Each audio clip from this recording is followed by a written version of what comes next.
Hey everyone! In this tutorial, we'll learn how to create a 3D animated product feature using Three.js, React, and Theater.js.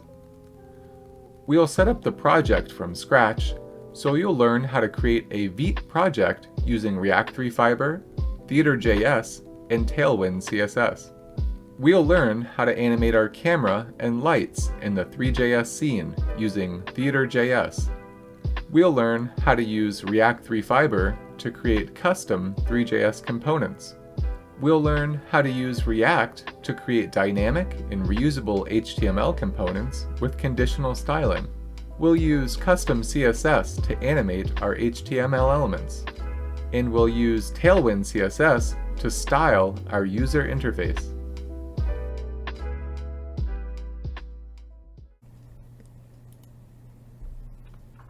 Create a folder where you want to house the project. Mine is called Product Promo. And then you can go up here, open a new terminal. We're going to be using Vite to create our project. And so you can run npm create Vite at latest. And then you want to put a dot after that so the project will be created in our current folder. And then go ahead and go through these prompts. We're going to be using React and JavaScript. And now run npm install, or I for short. And that can sometimes take a minute or two depending on your computer. And once everything is installed, you can do npm run dev. And to open our development site locally, you can press Control-click, and it should open in your default browser. And this is what it should look like. And the first thing that we're going to do is clean up the project. So you can go into the public folder, you can delete the SVG, go into the source folder, you can delete the React SVG, delete the app CSS, and we keep the app index and main, and everything else looks good. So we're going to go into app.js. We can get rid of all of the imports, get rid of the count. We want to keep the return and keep the angle brackets. What the hell are those called? And keep the fragments, and everything inside the fragments we'll go ahead and delete. And then in our index CSS, we'll go ahead and delete everything for now, and we'll add our own CSS coming up shortly. And in the main, we will keep it as it is for now. Now the next thing we want to do is add our dependencies. So we're going to add our Three.js package, our React 3 Fiber package, and so on. And we can do so by opening a new terminal. And the shortcut that you can use is Control, Shift, and the backtick. And that will open a new terminal. And then you can run npm I for install. And we're going to install 3. And then at React 3 / Fiber. And then we'll do at React -3 / Dre. We'll also be using Theater.js. So we will do at Theater /core at Theater /R3F at Theater /studio, and I want to add types /3, so we'll do at types /3. And for global state management, I really like Jotai, so we'll do Jotai. And these are all the packages we'll need. You can go ahead and hit enter. let those install. In our index.css, we'll go ahead and add some universal application CSS with HTML, comma, body, comma, hashtag root. And I want the width to be 100%, the height to be 100%, margin 0, padding 0, overflow hidden, and then we'll go into our app.jsx. We'll add our imports. First, we'll want to import the canvas.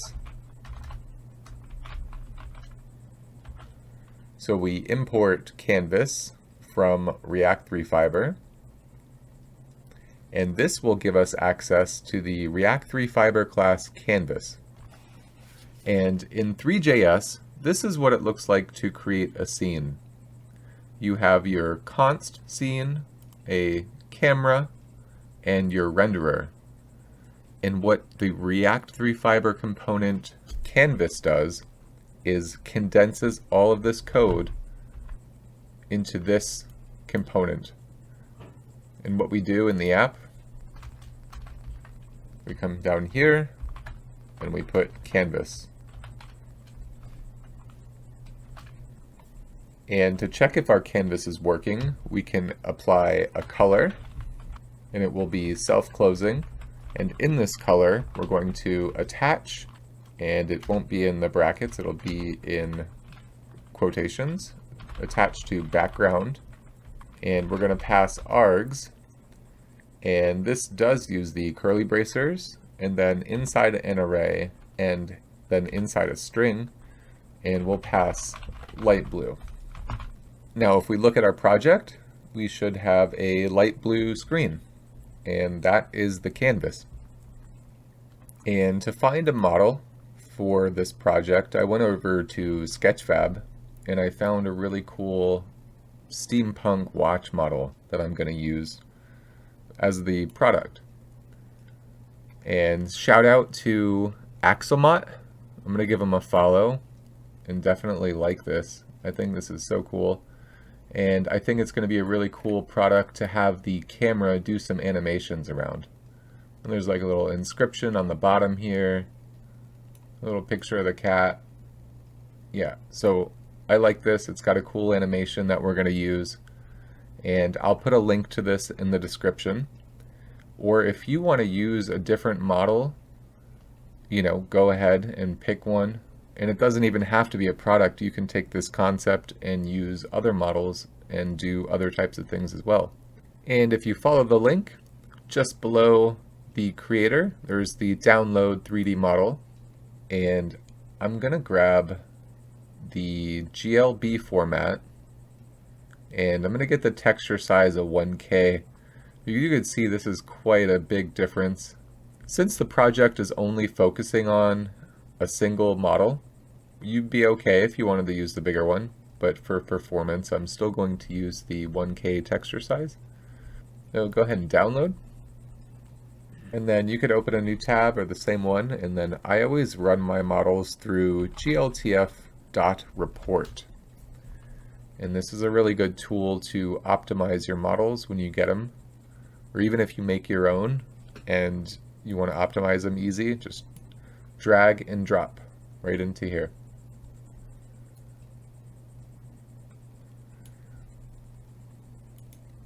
And what this does is it has its textures, and this is kind of the JSON data presented right here. You have animations, textures, materials, and so on. And what we're interested in is coming to the script here, and we're going to hit run, and this is going to optimize it for us. And that was quick. And we are going to come over here, make sure it's in the .jlb still, and go to the compression, do Draco compression, and we are going to export, and then you should have your new model here. And if we want to take a look at this is the original file size, where say 8.5 MB, and then after optimization, we got about an MB shaved off, which is not bad. So go ahead and drag your optimized model into the public folder. In the source folder, you can go ahead and create a new folder, and we'll call it model comps for components, and then we'll create a new file in the new folder, and we could just call it watch.jsx. And we can add our imports. We're going to import use GLTF from React 3 Dre, and we're also going to use animations from React 3 Dre. And we can come below that, create a const watch equals, have our arrow function.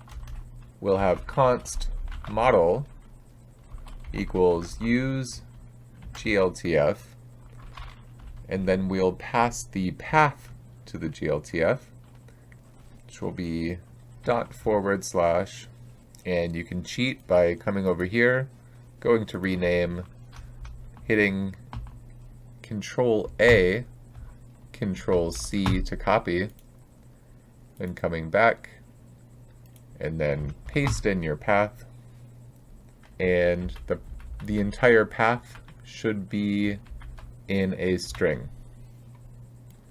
And then below the model, we can have our return, and I always like to use fragments in my return, and then we want to have a mesh, and then inside the mesh we want a primitive, and it will be a self-closing, and inside the primitive we pass the object, and the object is the model.scene. And now what we're doing is we're calling the model, and it's grabbing the scene from the JLB file, which is if you were to look in the JSON data, that is all the scene is the data that makes up the model. And at the bottom, we could do export default watch. And then we can go over to the app and import watch from /modelcomps/watch. And then in our canvas below the color, we will have to add a light to our scene before we can see anything. So we will provide an ambient light. We'll set the intensity to 1, which is the default. And for the sake of setting up the project, I like to include orbit controls. So go ahead and import orbit controls. We can pass that between the color and light. And this will allow us to scroll around our 3D space while we set things up. And finally, we will add our new component, the watch. And if we go over to our project, you should see something like this. And as we can see, we don't have enough lighting. So I think adding a spotlight will help us see the product better. So back in the app, under the ambient light, I want to add a spotlight, and the spotlight demands that it has a position in the 3D space. And our position is always in an array. And I'll just do a 1, 1, and 1 on the X, Y, and Z. And then we close it.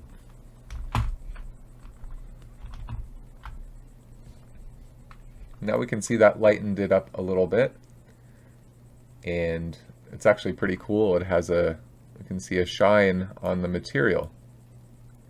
So the material is actually interacting with the spotlight.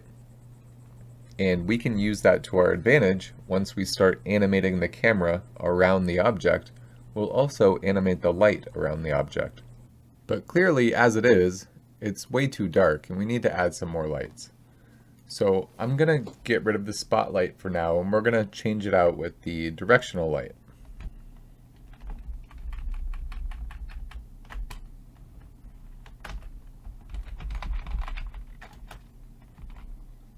And we're going to set the intensity to 3.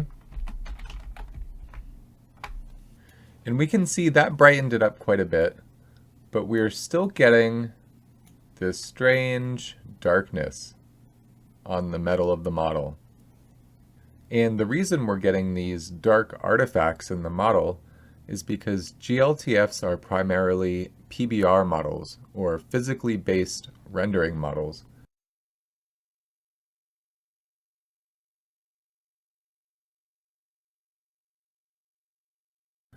Which means that the metallic in this object is going to rely on the environment to provide some light. Essentially, this darkness represents the lack of something to be reflected in the metal's surface. So if we provide an environment map, it will be given the information to physically base render the environment light.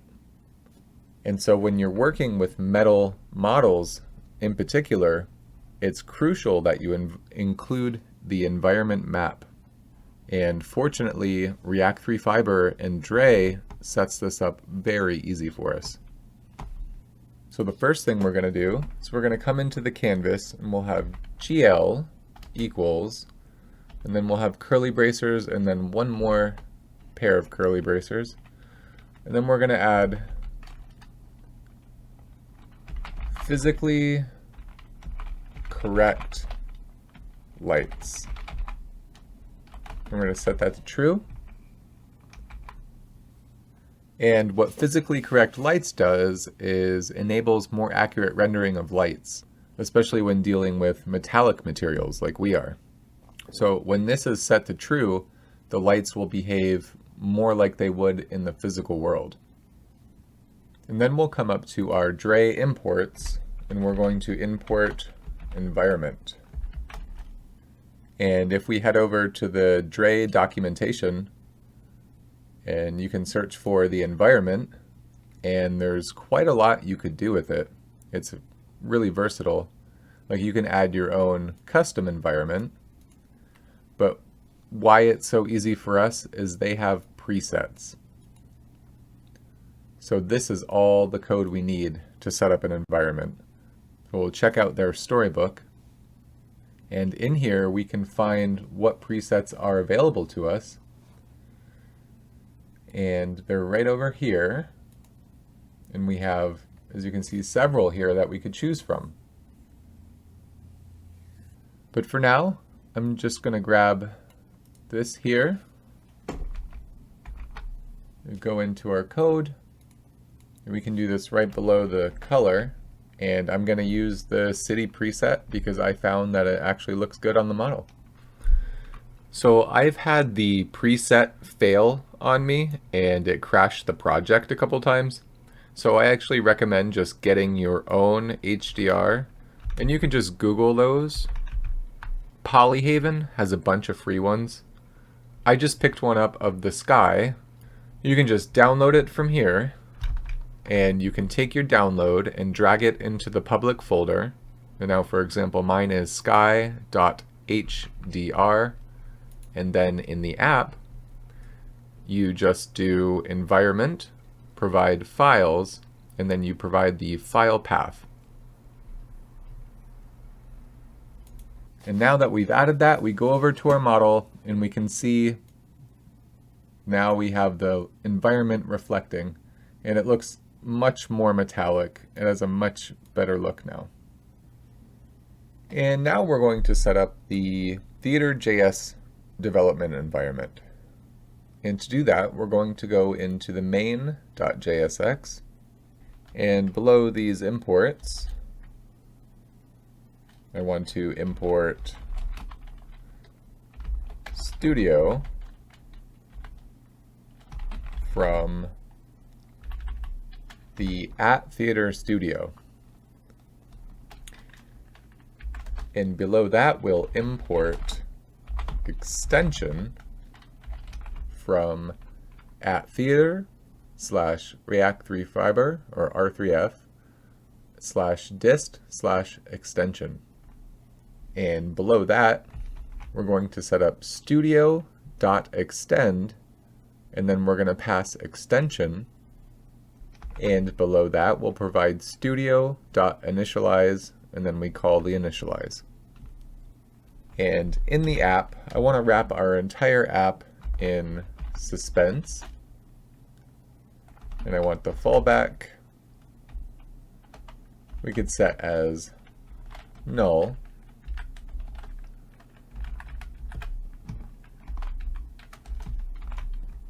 And make sure you wrap your app with the suspense, and make sure the suspense is imported in your React imports.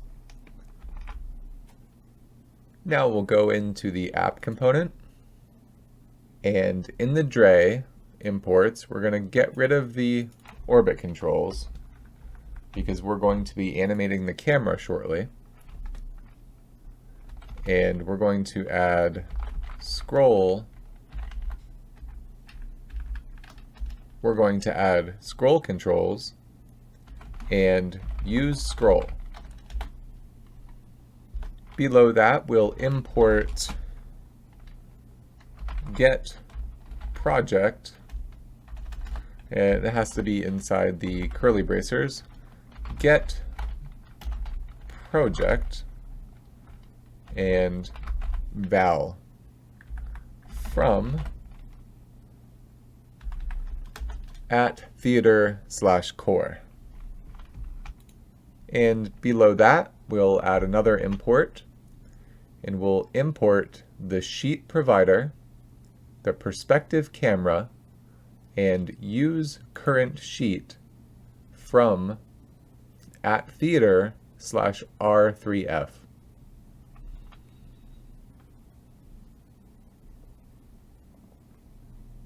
Oh, and we want to add one more for future use. In our Theater R3F imports at the top, include editable as E, and that's going to allow us to add JSX elements and native React3Fiber elements to the Theater.js timeline. And now in our app, below the function and above the return, and we can provide const sheet equals get project, and we name the project here. For example, I'm naming it product animation, or you could name it whatever you want, and then we'll have dot sheet, and then we'll pass the scene. And in the canvas, in the GL, we're going to come right after the physically correct lights. We're going to provide a comma. And then we want to add preserve drawing buffer, and we're going to set that to true. And what setting preserve drawing buffer to true does is it caches the previous frames in our animation. So if we set it to false, we wouldn't have, which is the default, we wouldn't have access to the previous rendered frames. But when we set it to true, we do have access to the previous rendered frames. And this is useful for things like animation and post-processing effects. And that's exactly what we'll be doing. And this also allows Theater.js to cache the timeline data, so that if we refresh the browser, we will still have our timeline data thanks to setting this to true. And that will become clear exactly what that means once we get there. And now down in the return, we're going to take all of this and we're going to add it to a component called scene below the app. And I'm going to create const scene and then provide the arrow function and then have our return.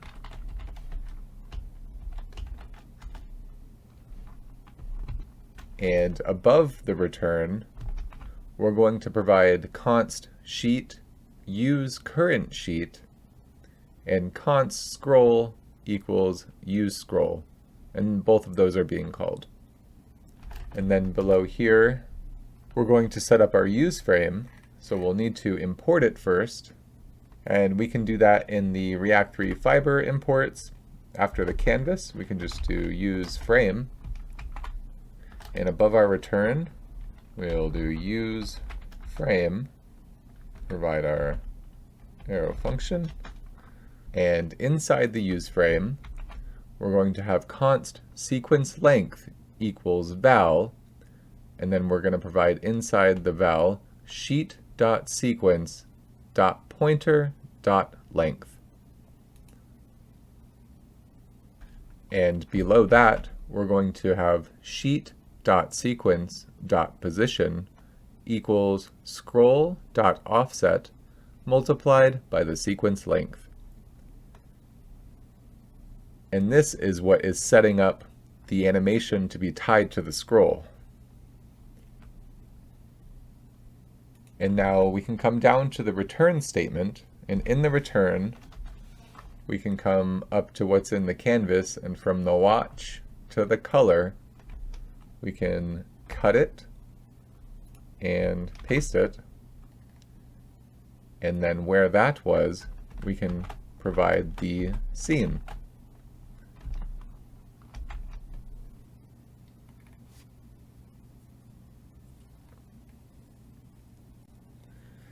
And where we have the orbit controls, we can delete that. And we want to add perspective camera. And it's self-closing. We want to provide some arguments. We want to provide, most importantly, something called a theater key. And a theater key will be on every object that we will be animating in our Theater.js timeline. So we'll provide theater key, and you could essentially call it whatever you want, but we're going to call it camera because that's what it is. And we're going to make us the default camera, and the initial position will start out at the center of the scene, and we provide the position in an array, and for the center it would be 0x, 0y, and 0 on the z.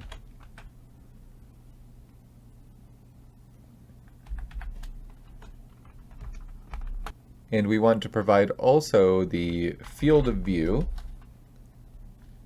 We can set that to 90. We'll provide the near position, which we'll do 0.1. We may want to tweak these later, and actually we can tweak them later. And we can do that right in the Theater.js tools. What the near value does is we're telling Three.js how close we want to be able to get to an object before it starts to clip. And so if you set it low enough, you can get really close to an object. But if you set it too high, you will start to clip. The object will look like it's disappearing as you get closer to it. And the far value, we'll do 70. And similar with the far value, it sets up the clipping for the camera so that if something is too far away, it will start to clip it. And if you set this to something like 1,000, then you could see objects that are further away. And now we're going to come back up to the app, and our scene is going to be wrapped in a few components that we imported from Theater and from Dre. Primarily, scroll controls. So we'll pass scroll controls, and we want our scene to be wrapped in the scroll controls. And in the scroll controls, we'll provide something called pages. And for now, we'll set them up at 5. And also wrapping the scene, but inside the scroll controls is the sheet provider. And we want this to also wrap our scene. And the sheet provider provides, you guessed it, a sheet. Holy sheet. And this is the same sheet that we declared up here. So it's going to get our project name and the scene. And that's what's happening here. And now, after all that, if you go over to your project, you should see something like this. We are in the center of the model, but most importantly, we should have our Theater.js studio set up here. And so we're not going to worry about the camera just yet. We're going to go over how the studio works. And so at the top here, we have the studio, and we have when we're in this studio, when this is active, we have an export studio to JSON. And then, which we won't be using for this project. But here we have our product animation, and this is what we will be using. And you can see if we highlight this, we have export product animation to JSON. And after we create our animations, we will export this data to JSON. But we'll worry about that when the time comes. For now, we can come down to the scene default, and you can say it says please select an object from the outline menu to see its properties. And what object do we have? Here's the camera, and this is the theater key that we provided.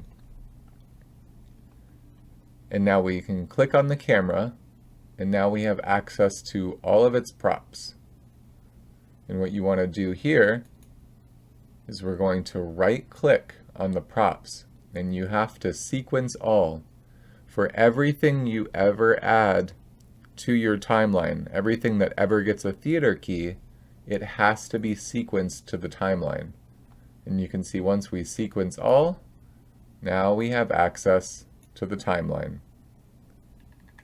And you can see if I scroll on the canvas, and this is very important, the mouse has to be over the canvas, you can see we're on a timeline and it's scrolling the timeline now. But if my mouse is on top of the timeline itself, it will scroll within the timeline. So it's similar to how Blender, wherever your mouse is, that is what it's going to read. That's going to be the dominant position. And so let's pull this camera out from the center of the object. So we can come over here to the position and go ahead and pull it out. Not the X, I wanted to do the Y. Let's do it on the Y because actually, we're going to pull it, I've been in Blender too much. In 3JS, the Z is the forward and back. In Blender, it's the opposite. But for now, so on the Z, which is the last one here, we can go positive and pull the camera back. And you can just drag. You can move your timeline if it gets in the way like that. And now you can see that we have some points here that appeared on the timeline. And to make sure we lock these points in, well, we can come up here and you click this, and now we have every single point. So when we animate from here, this will be the starting position for every single point. And you want to make sure it's in that 0 mark. So now if I scroll forward, I'm going to scroll about 3 times. And let's say I want the camera to maybe zoom in at that point. And we'll move, not up, we'll move over this way. And we'll have the camera rotate to look at it as it moves. And maybe we'll keep going, kind of find something we like, have it rotate, something like this, and then we can lock it in. And now you see what happens here is all these animations are connected, or these points are connected. So now if we scroll, we get this movement. That's pretty cool. And so now we have to decide how we want to showcase this model. What kind of camera movements do we want to have? What are the things that we want to focus on? And what do we want to present? And also we have to consider we're going to want some HTML elements on the screen as well that will perhaps say things about the model. And just to show you some things that we can do on the timeline, for example, if you grab these, you can move them all together. Say we want it to take more scrolls to get to that position. You could drag it way down here. And now as you scroll, it will be a slower animation to get to that point. And there are also some other props that we can manipulate to get some different behaviors. For example, if we come into our scroll controls and we change the number of pages, let's say there's only 2 pages now.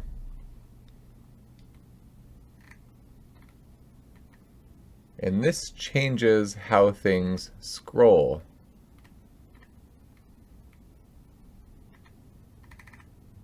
Now what if we say there is only 1 page and we scroll? Or if we say there are 100 pages, and now we can see, look, I'm scrolling, it's moving so slow. So this is setting up kind of the length, the amount of scroll time it takes. So I'm going to set it to 10 for now. And you can see if you are in an animation, when you reset it, it'll oftentimes roll back to the beginning and then try to go forward again, but not successfully. And the other props that we can add, the prop of distance. And if we set this to 1, the default, it'll behave the same. But if we set the distance to 10, we can see it became much slower. But if we set the distance to 0.1, it's much faster. And so, somewhat counterintuitively, the lower the distance number, the greater amount it will scroll, as we can see here. And so this will play into your pages. For example, if I set this to 100 pages again, and now we have this distance, it scrolls more than it did before, but it's still not that much. So if we add 0.01 and save it, and now we can see even on 100 pages, we're getting some really big movements. So these two have a close interaction.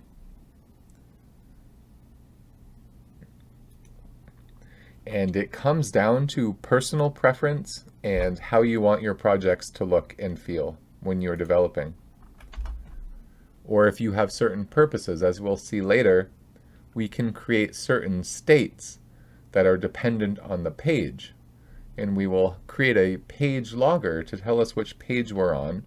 And depending on what page that is, we can set up certain events based on that state. Another property we have is dampening, with the default being 1. And we can see that dampening is this slow down movement.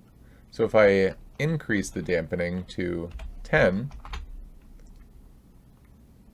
we could see it has slowed it down dramatically. And that's just one scroll that I haven't touched. And so if I scroll, you can see it slows down and it takes a while to return. So I scrolled up already and we can see it slowly moving. So clearly 10 dampening is a bit too much for our desired outcome. So if we set it to 0.5 dampening, we can see it is less dampened, and then we'll do 0.1 and it will be pretty bricky movement here. So depending on what you want to do, there's a sweet spot, which I just go with the 1 value. I think is pretty good. And since we're dealing with dampenings which are similar to easings, over this timeline here, if you left click, you can choose different easings. And now if you've dealt with any animations before, you should be familiar with these, like the quad in and out, ease in and out, and all that kind of thing. For this project, I think I'm going to use linear, but for other things you can imagine using different easings. And now with this dampening and the linear easing, that's kind of what I'm going for. And in the scroll controls, we have access to another prop. This prop is max speed. And if I set the speed to something like 0.1, you can see that it's somewhat slowed it down. Now if we set it back to 1, let's compare that difference. It's a little bit faster. What if we set max speed to something like 0.01? And now we can see it's very slow. So I think we get more out of the max speed in between the 0 and 1 value. For example, this would be far too slow for our project. But something like 0.1 may be more desirable. Again, this all comes down to personal preference and how you want your animations to look and feel. And I would recommend making several versions of these animations because you're only going to get better at it over time. Your first one might not be that great, and that's to be expected, especially if you've never dealt with camera animations before. So like with all this stuff, it's going to require some practice to getting it right. And I'm going to set my max speed to something like 0.5, and I will definitely be changing these values throughout the lifespan of the project, depending on what I think is the best. And now I'm just going to do some camera animations around this, and I'm going to speed it up a bit, but you can follow along and do something similar, or you can do something totally different.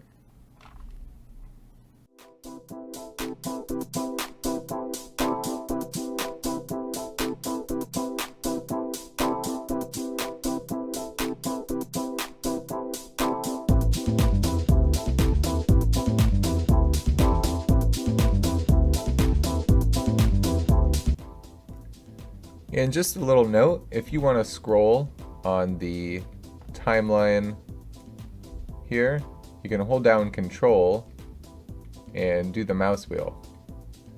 And if you mouse wheel down, the timeline gets smaller. If you mouse wheel up, it gets bigger. And that's while holding Control.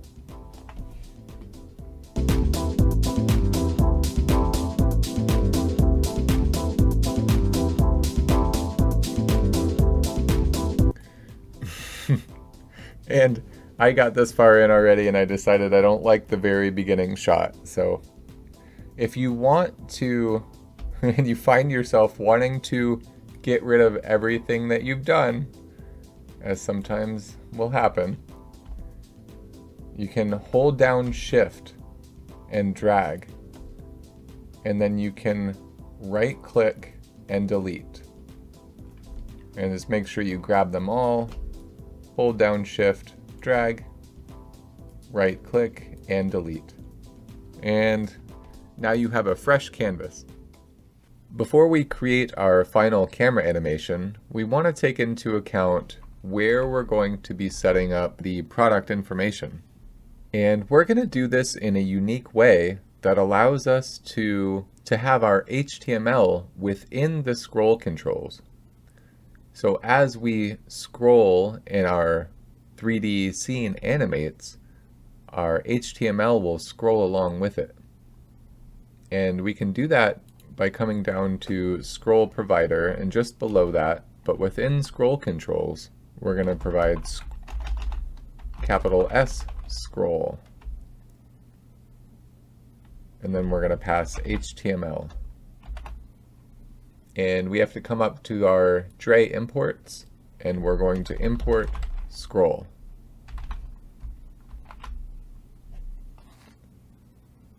And in this scroll container, we can do something like set up a div. And then we can have an H1 inside that div. We could say, here's our H1. And we'll just do some quick inline style to make sure it's working. We'll do background and provide a string. We'll do blue. And now we can see, as we scroll, that goes too. And we want to create a few of these divs, and they're going to be the containers for our different product information. So we can highlight them, press Alt-Shift and the down arrow. We want 4 of them, so 1, 2, 3. Then we have 4. And if we save it, now we can see we have 4 of them. And so now that we know it's working, we can set up the styling and presentation with the HTML and CSS and have them scroll in conjunction with our animation. And to do that, we're going to use inline styles the right way and use Tailwind. So what we want to do is come down to our terminal or open a new terminal with Alt, Shift, and the backtick.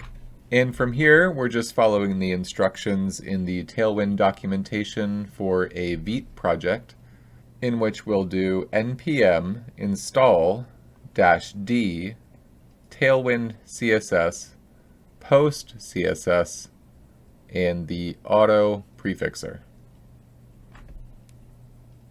And we'll hit enter. And this could take a minute to download. And after it's downloaded, you can run npx tailwind css init-p.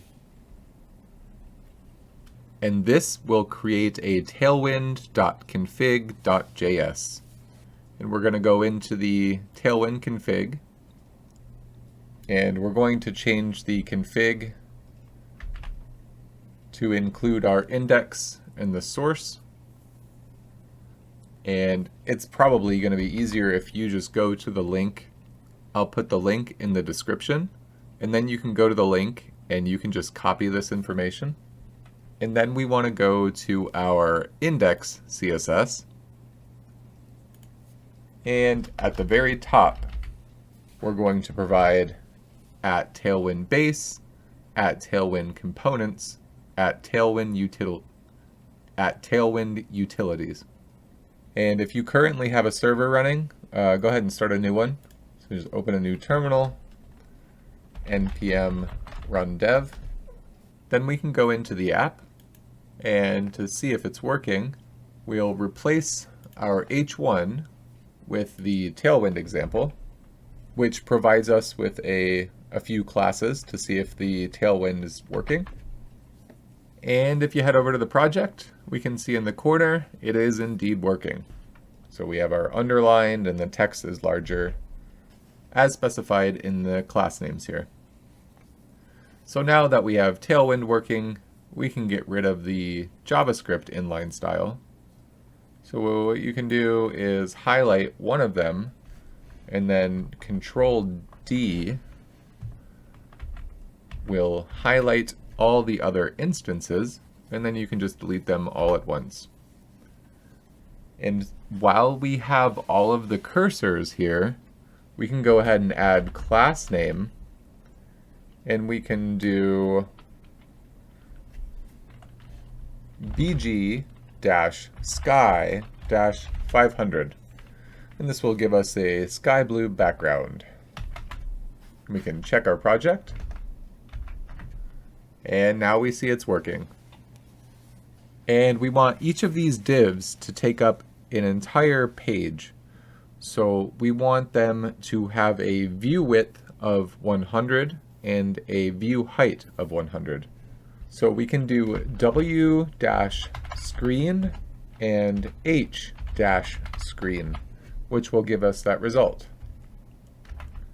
And the cool thing about Tailwind, if you are ever unsure what a class does, what a Tailwind class does, you can just hover it with your mouse, and right above it, it'll tell you what it's doing. And we can save that, and we check the project again, and we can see that we need some opacity so we can actually see our model. So here again, you can highlight the BG Sky, select them all, each iteration of them with Control D, and then while they're all highlighted, you can press the forward arrow and bring your cursor to the same place on each of them, and then we'll do a slash, forward slash, and we can provide an opacity value. And I think something like, let's try 30. We have a look, and now we can see the model.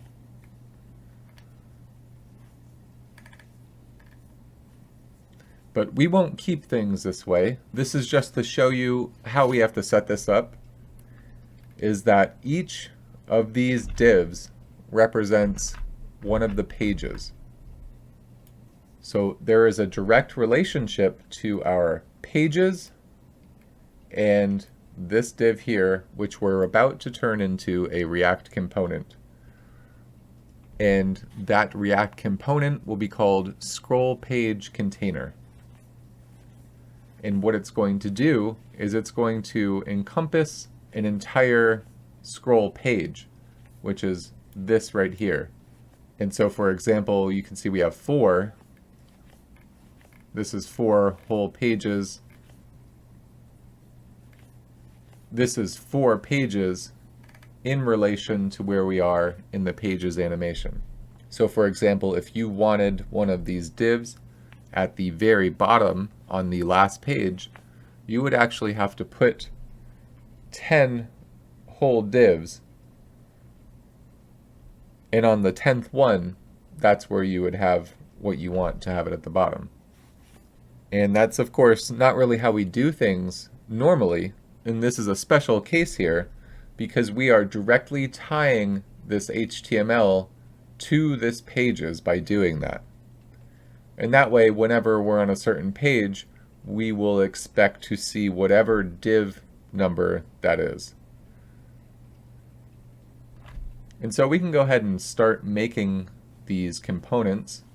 We'll go into the source folder, we'll create a new folder, and we will create UI.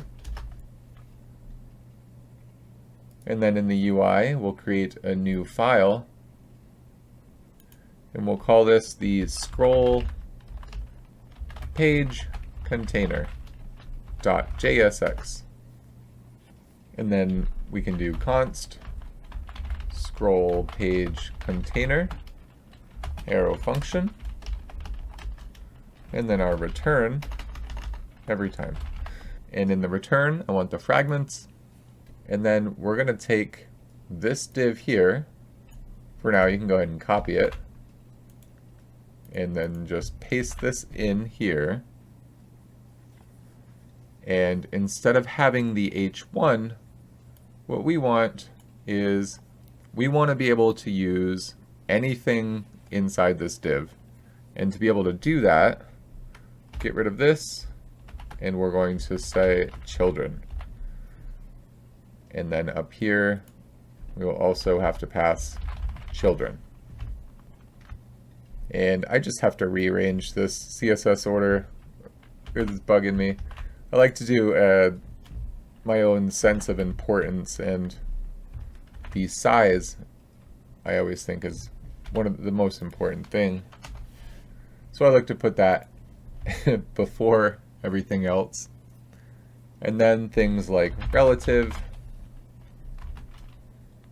And since this is going to be a container, we can use flex column, justify center, and items center. Nope, not end, center. And now if we go back to the app, we'll go up to our imports, and below the watch we can import scroll, and at the bottom we export default scroll page container. And now we can import it, scroll page container. And now above all these divs, we can do scroll page container. And then within that container, we can steal this H1, put it up here, check our project, and that's what we should have.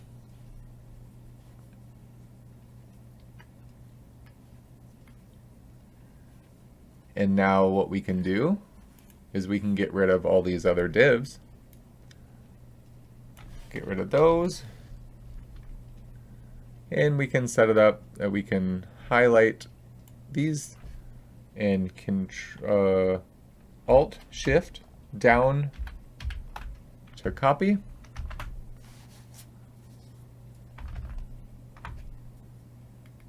And now we have some page containers set up. But of course, we don't want to have that tinted color, so we can go into the scroll page container, and we are going to remove the color. And we're going to create another UI component, so we'll create new file in the UI folder. And this is going to be the content container. So it's a content container.jsx. And this content container will go inside the page container. So we can create our component, content container. That's the arrow function.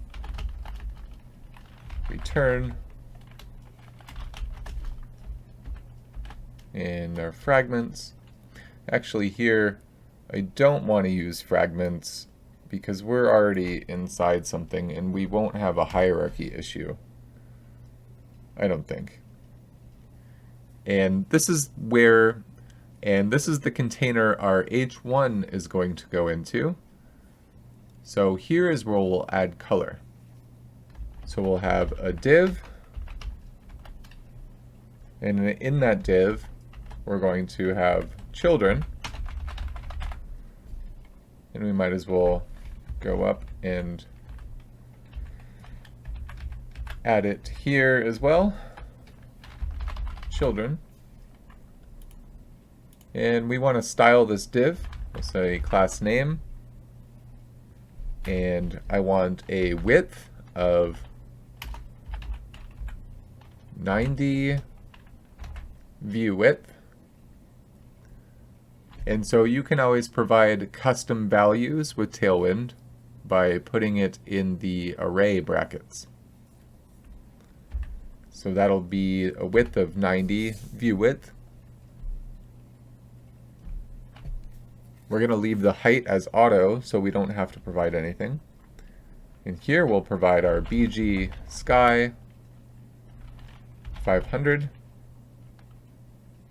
/50 for 0.5 opacity. And we want the text to be white. I want the container to be rounded. And I want 3XL. We can save that. And we'll export default content container. Then we can go to the app, import content container, and then we're going to wrap our H1 with the content container. So we can add it inside the scroll page container. We'll do content container, and then a little trick to highlight things without having to use your mouse. You can do Control, hold Shift, and press your arrow forward as many times. That was 3. And then you can Control X to cut, come down to the line below with the arrow key, hit End, press Enter, Control V, paste it. There's a little keyboard shortcuts. If you save it and check your project, then we have our content container. And we want to add text center after text white, so text center. And that looks better. And so now we can replace these once again. You can scroll down and remove those and take from the scroll page container and everything inside.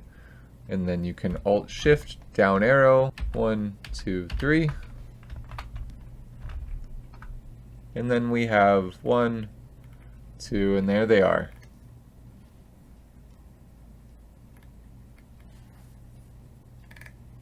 Just like that.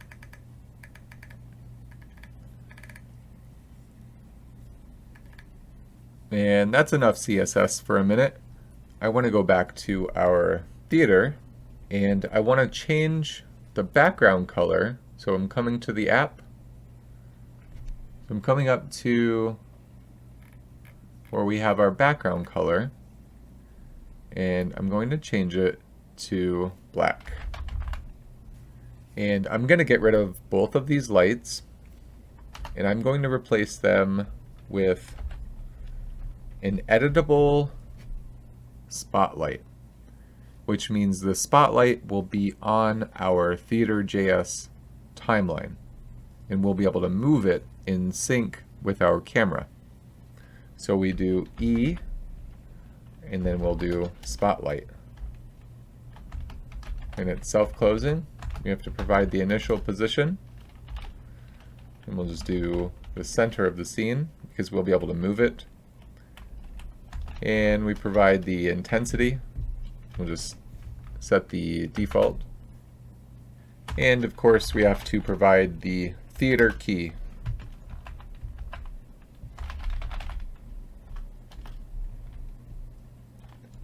And we can just call it Spotlight. And if we go into the project, and we should see that Spotlight has been added. And since I already did some stuff with the Spotlight animations, mine is already logged in the animation record, in the animation timeline. And you can see I had it changing some colors.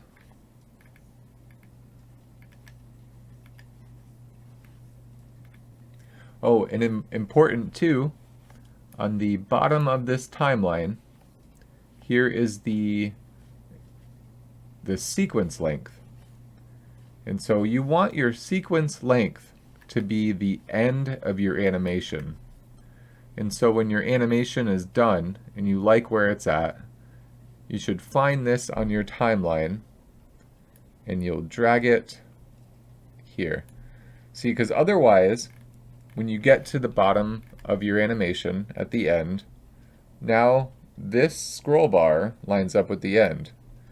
Now if this were further away, you can see that you will be at the end of your animation, but you'll still have scroll bar left, which you don't want. So you can just bring this and match it to your animation. So I'll reload and go back to the beginning.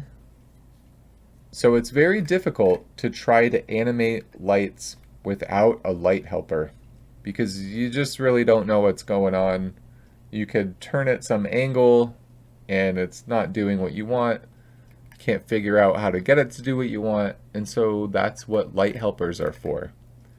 And so we're going to make a custom component which will have a light helper attached to it.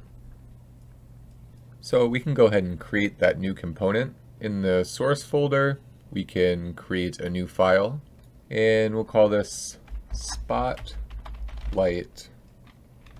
with helper. And if this was a bigger project, you could make like a helpers folder and put it in there. But for this, it'll be fine in the source folder. We'll go ahead and create our component.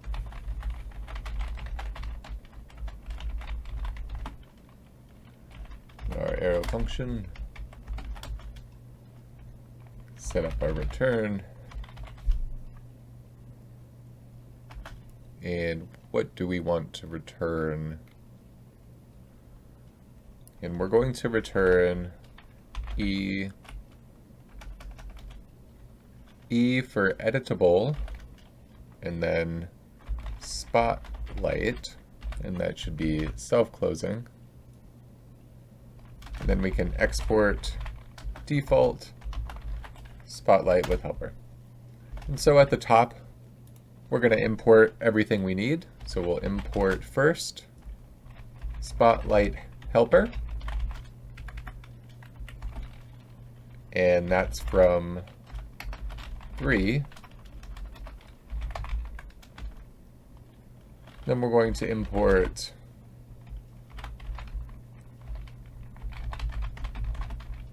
editable as E and use current sheet from @theater/R3F.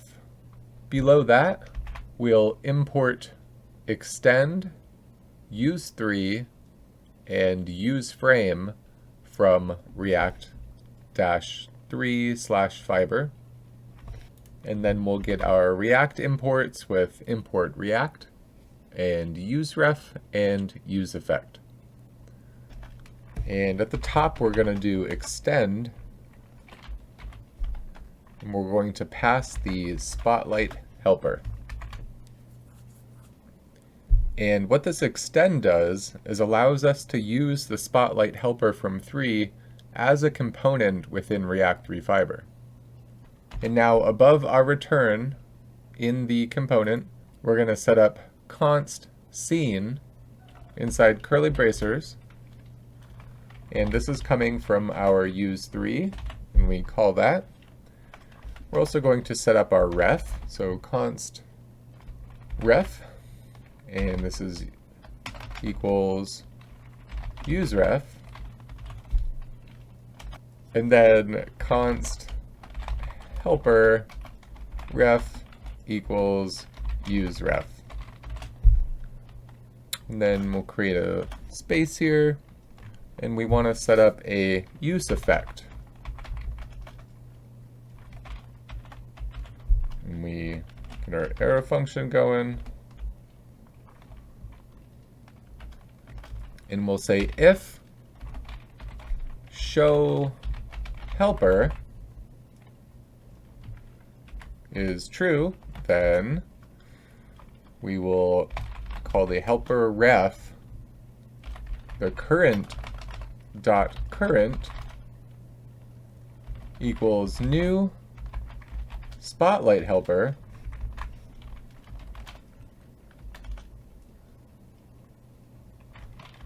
and then we pass the parameters of ref.current.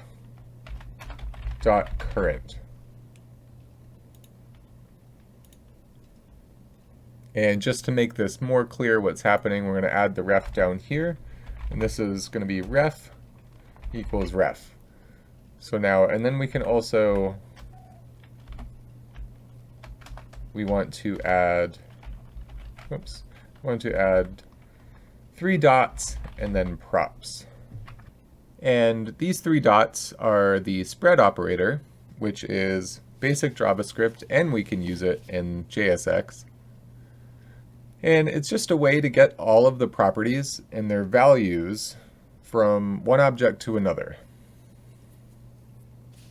In which case, we want to go ahead and do the same up here. And we're also going to have the prop of show helper. We're going to set that to be true. And then make sure you have a comma that separates these two.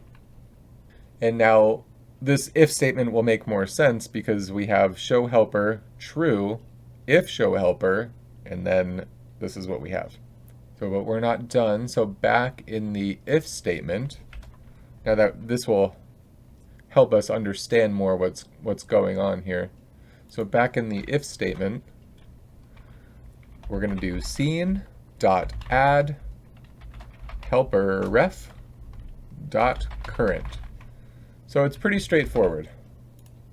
And this is really the vanilla 3JS way of doing things, where you have to add things to the scene manually by doing scene.add and then passing your parameters. And we're going to do a little cleanup. We'll do return in our arrow function. We'll do scene.remove. And then we pass the helper ref.current. And below that we do helper ref.current.dispose. And we'll call dispose. And the reason we need this is because it will be animating across the screen. And so if we weren't removing the current one and then updating it with the newest one, we would see the helper on every single frame as it moved. So it would permanently be there. It would like create a line across the screen if we moved it. And so this is what this is doing, is cleaning that up and forcing us to see the current version. And that'll be clear once we add our use effect dependencies in the array down here. And this is scene show helper. So when that's true, this will run. And it's always true unless we turn it to false. And below our use effect, we want to have our use frame so we can animate it. This will add it to the animation render loop. And we'll say if show helper is true and helper ref is current, and which it will always be unless we change it, helper ref dot current dot update, and then we call the update. And now that will update within the 3JS render loop, the animation render loop. And with that, we can go over to our app. We'll go up to our imports, and we can import Spotlight with helper. And so we'll scroll down to our scene where we have the original Spotlight.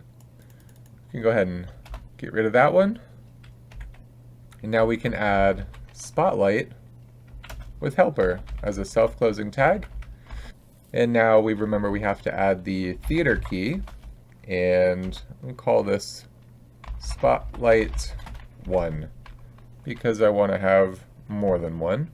And because we used the spread operator, we have access to all of the props of the Spotlight. And one of the props that we require is an initial position, which has to be in an array. And we can just start it out at 0 on the X, Y, and Z, because we'll be able to animate it and place it where we want on the Theater.js timeline. We'll set the initial intensity to 1, and we'll have the show helper, and we want that to be true. And this is what's really convenient about this, is once the project is complete, we can just come in here and turn this to false, and we don't see the helper, but we see the light. And so you can just be on this line, hold Alt Shift and press down, and then you can come in here and change this to 2. And for now, I'm just going to use 2 as an example, but you could use as many lights as you want, and actually you could do some really cool stuff with multiple light sources.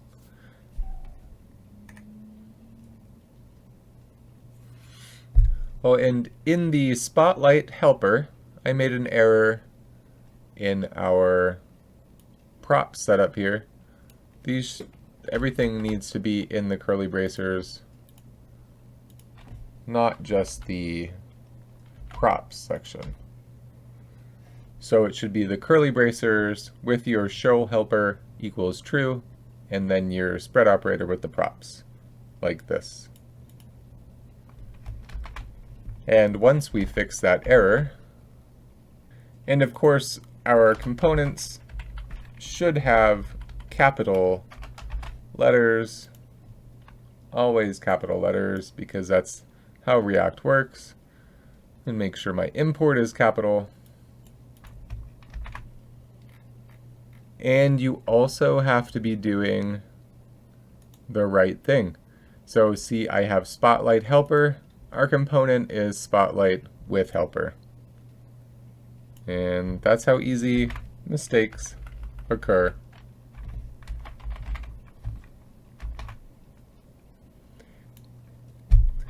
And once you fix all the errors and you go back into the project, we should see 1 spotlight and 2 spotlights. Let's get rid of this nastiness. And so what we want to do, little pop quiz. Before you can add either spotlight to the timeline, what do you have to do? If you said you have to come over here, right click and sequence all, you get a golden star and a cookie. And so we come and sequence all for the 2 of them. Now if we look on our timeline, here's the Spotlight 1, and you can close it up. Spotlight 2, close it up. And our camera, go to our camera, and I'm going to hit sequence all. And here we go. And so now you can do your animation with the lights. For example, I'm going to pull this camera out on the Z, bring this down. And while you're doing this, if you want to go in and remove the HTML so it's not seeing it while you design with the lights, or if you want to keep it, but it's going to change. We're going to do a little bit of changing, but you could keep it and you could actually design lights around its movement, but you might want to wait till the very end for that, or until you come up with a solid HTML and CSS foundation of what you want things to look like, and then you could animate your lights around that. But for now, I'm going to do my lights independent of that. So in the app, I'm going to come up to where our HTML is, and I'm just going to take all of our scroll page containers and I'm going to comment them out. And now it's just the 3D environment. And so now I'm going to move my camera a bit. And so now we can see the spotlight, and these lines are the helpers. So I'll change this color to red and pull it up. Now we can see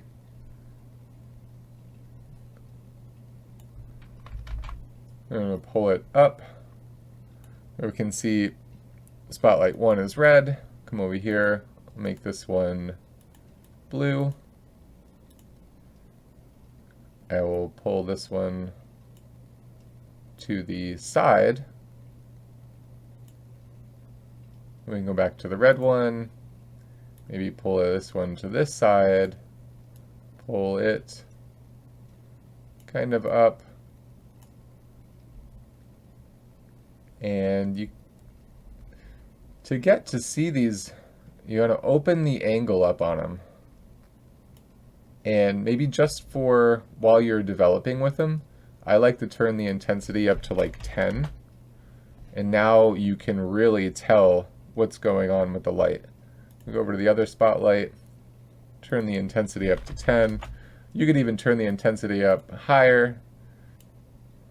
So like if I open this angle,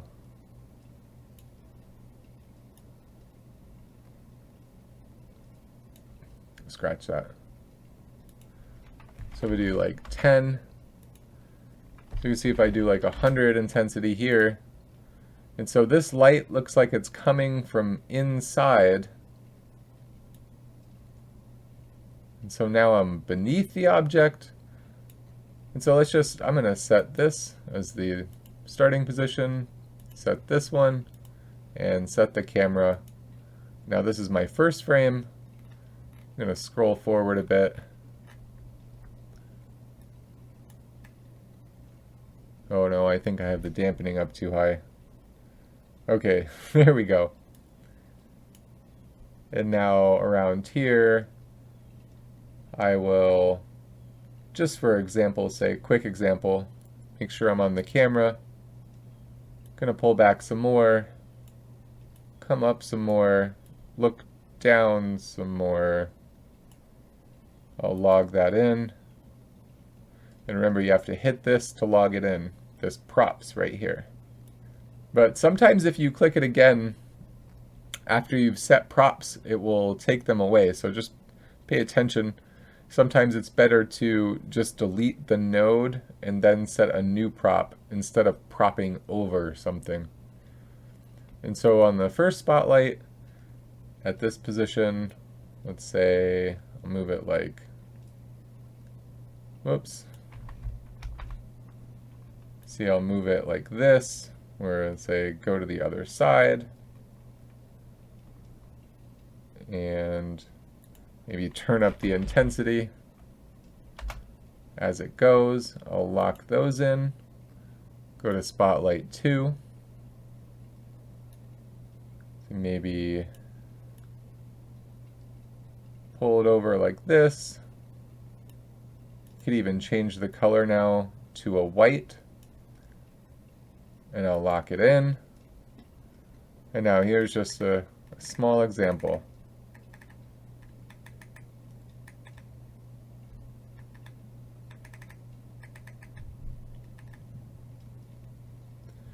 And now if we go back into the project, we come down to show helper. We can turn them to false. And we come back, and now we just have the raw lights without the helper. Now we can see just like that. And so as you can see, we can do some pretty cool stuff with this. And I'm gonna run through and create an animation. I've actually been working on the prototype for a couple days now. And I'll put some of that footage up of me working on it, just to give you guys an idea. But get creative with this, have fun, make a couple versions of it. And I can actually show you real quick to make a couple versions. When you have a version you like, you can come up to where the product animation is. This is the name of it, the name of your project, your animation project, and you will export it to JSON. And then you will have that version of the animation saved in a JSON file. and then we're going to use the state of that file in the project. And I'll show you how to do that coming up right after these animations. But if you want multiple, you can come back, you can come into your project and you can change the name product animation, and you can say product animation 1. And now we go back to the project, and now you have a whole new timeline. And because we don't have this set up in our project, it won't work. And after you change the name of the animation sheet and you go back to the project, you need to refresh the project. Otherwise, you'll have the other animation scene in your timeline like we just saw, and neither of them will work. So after, you need to refresh, and then you have a new animation. Just make sure you save the other one in the JSON format. We'll go back to the product animation, the first one we had. Back in here, refresh. And now it still has our data saved. And so what we want to do, if you haven't already, export, get your JSON file. It should appear in your downloads, and just drag it directly into the source folder. And you can actually go ahead and rename it. For example, I'm just going to name mine prod Annie, short for production animation.json. And now in the app, where we're defining our sheet with get project, this is where we can add the state. But first we have to import our new JSON file. And I actually just want to make this a lowercase p, just in case it makes some kind of weird conflict with React. And now we can call it whatever we want. Might as well just keep it the same and say prod Annie from, and since it's in the source folder, it's just the /prod Annie.json. And now to add the state of this into our project, we'll come get project, and then within the parameters being passed, you have the product animation, the name, and we want a comma, and then curly bracers. And then inside the curly bracers, we're going to have a state. And that state is this right here, the import of our JSON. So we'll just do prod Annie. And this is how you get your project to use the state of the animation that we made with Theater.js. And now to turn off the Theater Studio, we come into the main JSX where we set it up. And what I usually do is take these four here, the Studio imports and the extension imports, the Studio extend and Studio initialize, and just comment them out. And then you can save it. And we go back to our project. No more Studio, but we scroll and our animation is stored. And now we're using the state of the animation that we created. But for now, we want to keep doing some development within the studio. So I'm going to uncomment it, save it. And sometimes when you change this, you might actually have to restart your node server. I've had that happen a couple times where it just wouldn't refresh properly. And so you may have to restart the server with that. sometimes you will get an instance of like multiple studios trying to run because of that. And to avoid that, just come over here and start a new one, start a new server.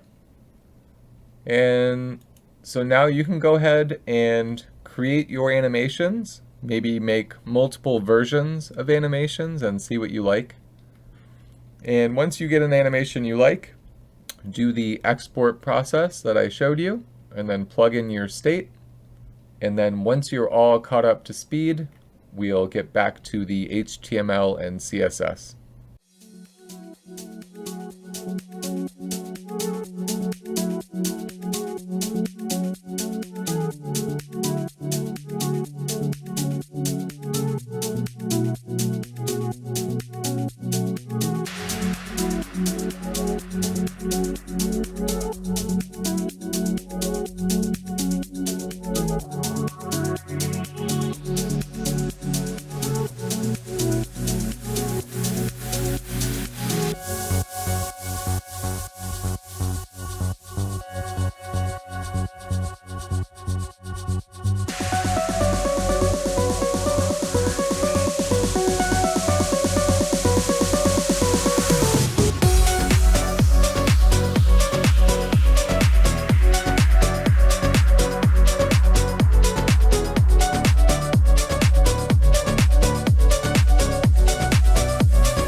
Okay, now that you have your camera animations done and you have the state set up in your project, we're going to go ahead and take a look at our HTML and CSS. So I'm going to uncomment this. So if you recall, the amount of scroll page containers that you need has to match your pages. And I mean, that's one way to develop. But I don't really like being bound by those conditions. And so this is a valid way to do it if this is the kind of effect you want. But I'm going to show you another way that we can deal with our HTML and CSS. And it's going to be conditionally based. We're going to set up something that tracks what page we're on. And then depending what page we're on, we will have something called a scene. Then we can either have our pages, let's say we want page 1 through 3 to equal scene 1. And then that will be the condition that will spawn our HTML. Or you could do it another way and have pages broken up into scenes. So we could have one page encompass, let's say, 2, 3, or 4 scenes, depending on how far into the page you are. So once again, I'm going to comment everything out within the scroll. And the first thing we want to do is track what page we're on. And to do that, we're going to set a state. We don't just want a local component state, we want a global state. And this is where Jotai is going to come in. And what we can do in the source folder is create a new file. We'll call it global state.js.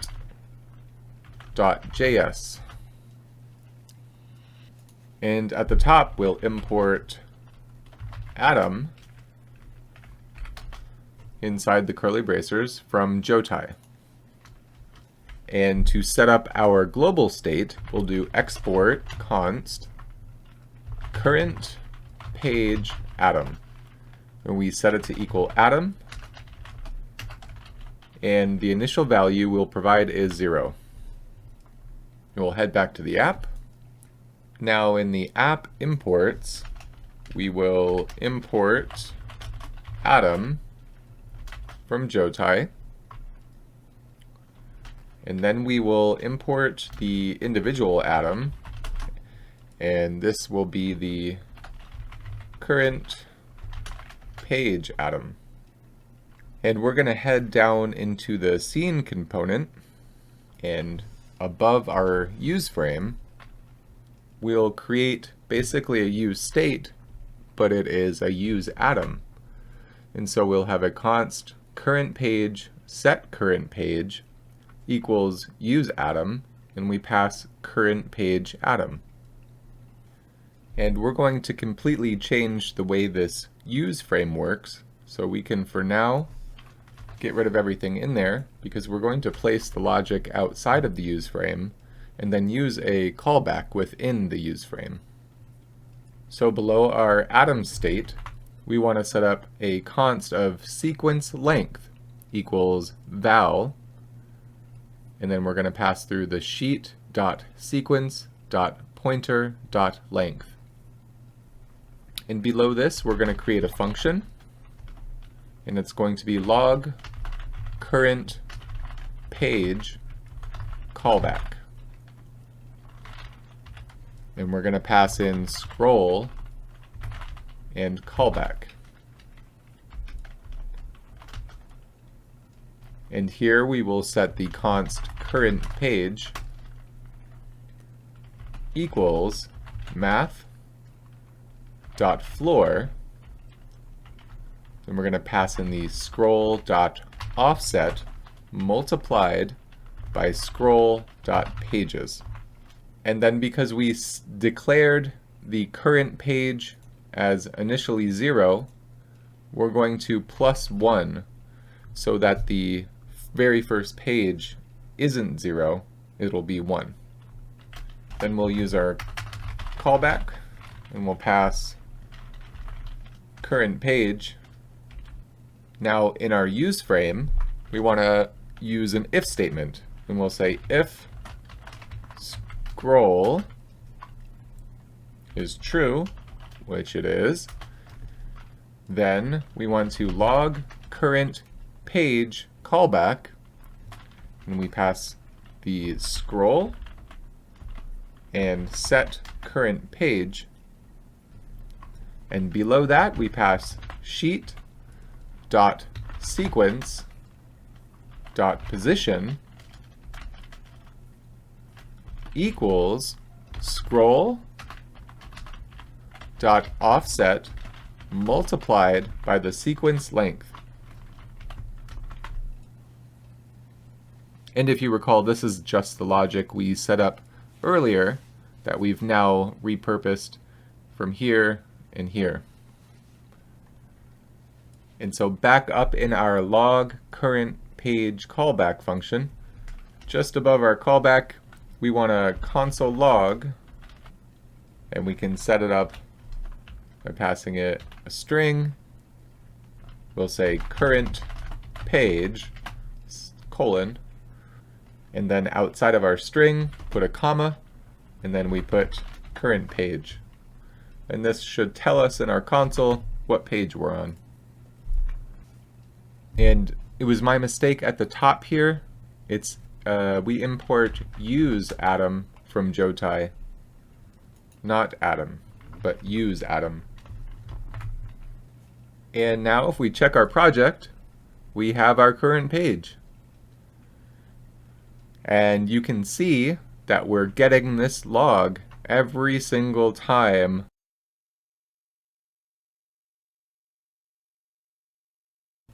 and so if we scroll through, we will see page 2, page 3, and there we go.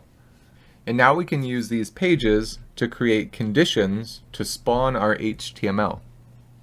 So let's say we want to take these pages and turn them into scenes.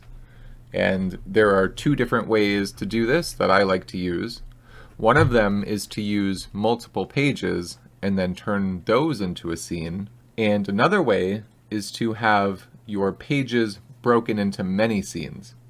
For example, you can see if we were on page 1 and we wanted our HTML to be on the screen for page 1 and 2, we could say page 1 and 2 will equal scene 1. And I'll just show you how to do that version real quick. and then I'll show you another version where we'll split the page and we'll have multiple scenes within a page. So firstly, we'll want this to be another global state. So we can say export const scene1 atom equals atom false. And then we can go back to our app, and at the top in our atom imports from our global state, we'll bring in our new state, scene1 atom, and we'll go back down to the scene, and right below our current page atom setup, we can do the same thing. We'll do a const scene1 and set scene1 equals use atom, and then pass scene1 atom. So in the log current page callback, within there and below where the callback is, we're going to create an if statement, and we'll say if current page is equal to 1, then we want to set scene1 to true. If it isn't, then set scene1 to false. And just below our use frame, we'll do a console log, and in a string we can say scene1 colon, and then a comma outside of a string, and then pass scene1. And now we can see down here that while the project was loading, it recognized that there was no scene 1, and then once the project loaded, scene 1 became true. And now if we scroll off of page 1, and now scene 1 is false. And so to change this range, we could do something like greater than or equal to 1, and less than or equal to 3. And the reason it's yelling at me is because I have to say current page, so current page greater than or equal to 1, and current page less than or equal to 3. And now we can see, if we scroll through, page 1, scene 1 is true. Page 2, scene 1 is true. Page 3, it's true. And page 4, it's false. So now, because this is a global state, we can come up into our app, and above our canvas, we're going to add our scroll page container, and within there we will have our content container, and in there we can just steal this h1, and so we can see this is working. Well, clearly needs some styling work, so let's get to that. Let's go to our scroll page container, and this allows us to position the content container. And because we're doing it this way, we're going to add some specific styling. Specifically, I want pointer dash events dash none. And this is a really cool CSS feature that allows CSS to be used decoratively only. That means that if you put this on a div, the mouse cannot interact. Therefore, if you scroll or try to grab anything on it, you won't be able to. The mouse cannot interact with this anymore. And we want to give it the position of absolute, and that means we have to get rid of the relative position. And because I've already designed a version of this, I found it's going to be useful to add a couple of custom classes that you'll want to switch on the fly when using this. So I added a so we need to temporarily delete your quotations around, and you need to use the backticks here, which is up by the escape usually, and replace the strings, the quotations. And then once you do that, you can highlight from backtick to backtick, shift and do your curly bracer, the left one, and it should cover over to the right one. If not, you'll need to encase the entire thing in the backticks and the curly bracers. And using this lets us use variables here. So we'll do custom justify, and we'll also do a custom margin, which means we will have to pass these props up here as custom justify and custom margin. And now we can go into our content container, and we're going to want to repeat that process of removing the quotations, adding the backticks, and then wrapping everything in the curly bracers. And what I'm going to add here is a custom class name so that we can add any class we want when we need it. And we'll have to pass that as a prop as well. And now I want to make a new component. We go to UI, new file, and we'll call it feature.jsx. And we can create the component feature, the arrow function, return,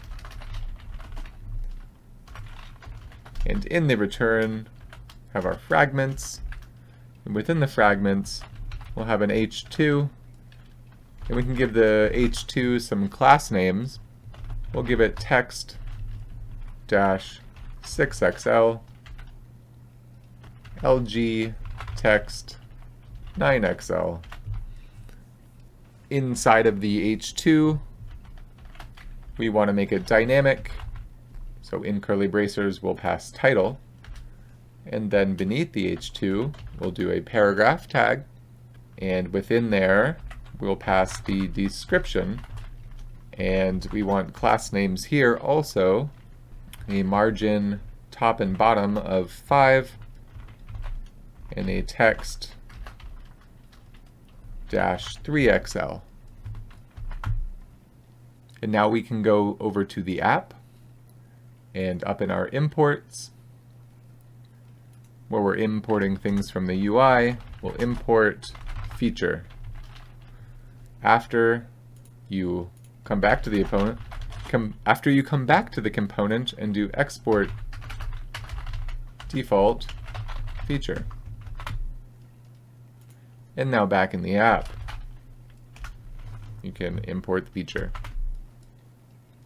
And back in the scroll page container, we forgot to add the Z index, so we want this to be on the Z10, Z-10. And now it won't be covered up by the canvas. It will sit on top of the canvas now. And now here we go. So no matter where we scroll, it'll just stay here for now. But if we tie it to the scene, it will conditionally render based on what scene we're in. Let's try our feature component. So we'll replace the h1 and we'll pass in the feature component. And we remember we have to pass a title equals a string, and we'll say title, and we pass a description equals a string, and we can say description goes here. And for this to work, we have to come back into the feature and make sure that we are passing these props, title and description. And a good way you can tell that maybe you forgot to do that is when you go to use them and it doesn't show up. For example, it wasn't showing up when I was typing that out. So now that I passed the props through here, as I start to type it, it should show up for me. And that should have been the first sign that I forgot to do that. So description goes here. And here we go. Now you can see we have our feature.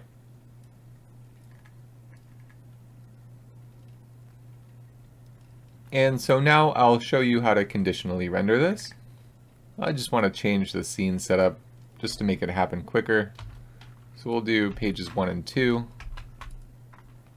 So in order to do that, we come up here and we're going to wrap it in a conditional statement. So we need a curly bracer.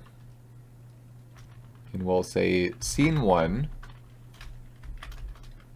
If it's true, then, and then we'll have a parentheses, and then we have to take these two, this last parenthesis and curly bracer, cut them, and you're going to place them after the scroll container. Your components should be wrapped in this conditional statement. And you can see we have the dotted line here. That means we haven't brought the state into the app yet. So at the top of the app, above the sheet, we can bring in our state, and it's going to be the same exact state that we set up here. And we can just come up here and paste that in. And this is why using the global state from Jotai instead of prop drilling. So instead of prop drilling, we just have to add the atom state. So now if we come over to our project, we bring up the dev tools, we'll be able to see on scene 3, it should disappear. And it did. And it comes back, goes away, and comes back. So now we can see it's conditionally rendering. So I want to add some more style to what we have going on here. And to make things look a lot better, I'm going to add a white box shadow, and we're going to change these fonts. A lot of times a font can make or break the style of a website. And in this case, because our styling is minimal, it's going to be one of the key components. First, we'll add the box shadow. And my favorite box shadow generator is box shadow CSS generator. And if you just Google CSS generator, it should come up. And I'll provide a link also. You can play around with the different properties, and it's really cool. It lets you easily control and make shadows. So I'm going to set my horizontal length to 0, my vertical shadow length to 0. I'm going to do a blur radius of 26 pixels and a spread radius of 10 pixels. And I'm going to change the color to white. And then you can just copy the code, go into your project, and in the index CSS, we'll be adding our first custom CSS class. And so I typically just call this a light shadow, and then you can paste in. Then we'll go to the content container, and you can add your new class of light shadow. And there you go. I like to use this white box shadow on dark backgrounds because it makes it look like light, and it complements our white font. Speaking of font, we will grab some new fonts. And I like to use Font Space to get some pretty cool fonts, and I'll provide a link to the fonts that we're using. So this one's called Jack of Gears font by Mechanismatic. Mechanismatic? And I think it's a really cool font. It's very steampunk style. The model we're using has a steampunk style, so we kind of want to match that with our font. And they were kind enough to place this in the Creative Commons. So thank you for that. So you can go ahead and get a free download and download the font. And it should go into your downloads folder. Then you'll unzip the folder. So in your source folder, go ahead and make a new folder. We'll call it fonts. And in your fonts folder, you can drag and add your new font. And make sure you drag in the .ttf file. And the second font we'll be using is Fabulous Steampunk Font by Marta van Eck Designs. And I think this one is so cool. There's a lot of creativity and a lot of work went into this one. And it's licensed as freeware, so just make sure you only use it in personal projects. So you can go ahead and hit the free download, and we'll do the same thing that we did with the other font. Make sure you grab the TTF file, and you can just drag it into your fonts folder. And clean up the top here a bit. Now in our index CSS, to add our fonts, we want to do @font face, and you should get the prompt to set up a font family and a source. And beneath that, we'll add a font weight. We'll set to normal. And font style, we'll set that to normal. And in the font family, we provide a string, and this is where we are naming the font. So I'll do the Fabulous font first, so I'll just call it the Fab font, and then I will provide the path to the Fab font, and we should do ./source/ here you can go to rename, Control A, Control C, just hit enter, come back in, Control V, and there you go. And then outside of these parentheses we'll put format true type. And now we have to come into the tailwind config.js. In our tailwind config, come into the extend, and within there we're going to add font family. Past curly bracers, we will add the fab font that we just created. We'll add it in an array. In the array, the first thing in the array, we'll add the fab font, and then a comma will provide the backup font as a sans. Now we can go into our features, and in the class name for the h2 we will do font fab. So when you declare your custom fonts, you will have to provide the tailwind font dash and then the name of the font that you provided. So it sounds a little redundant the way we named it, but I'm just going to keep it that way. So we have font fab, just so we know it's the font fab. And in our feature we can use font fab font. Oh, and I goofed on the path. The proper path is ./fonts/ the name of the TTF. And so if we fix that, and we check our project, and now we have the font.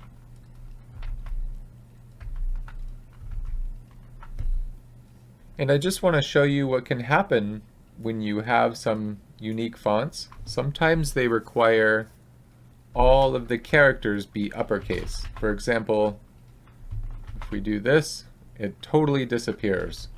If I provide just a capital T and a capital L, let's say, those are the only things that'll appear. And so if you have a font that behaves like that, what you want to do is go into the component where we have it, which is feature for us. And right after the font, we can just put uppercase. And this will transform everything in this H2 to uppercase no matter what. And that way we won't break the font. So let's go back into the index CSS. We can copy and paste this, or you can do the Alt-Shift down arrow and give yourself a little space. Let's see what font is next, is the Jack of Gears. So we'll replace the name and we'll call this one the Jack font, 1T. And then we just replace the TTF name. What you can do is do a rename, Control A, Control C, Enter, back to the index, highlight it, Control V. And with that, we go to our Tailwind config, and just below our fab font, make sure we have a comma, we'll do Jack font, and then provide two strings separated by a comma within the array. And we provide Jack font, comma, sans.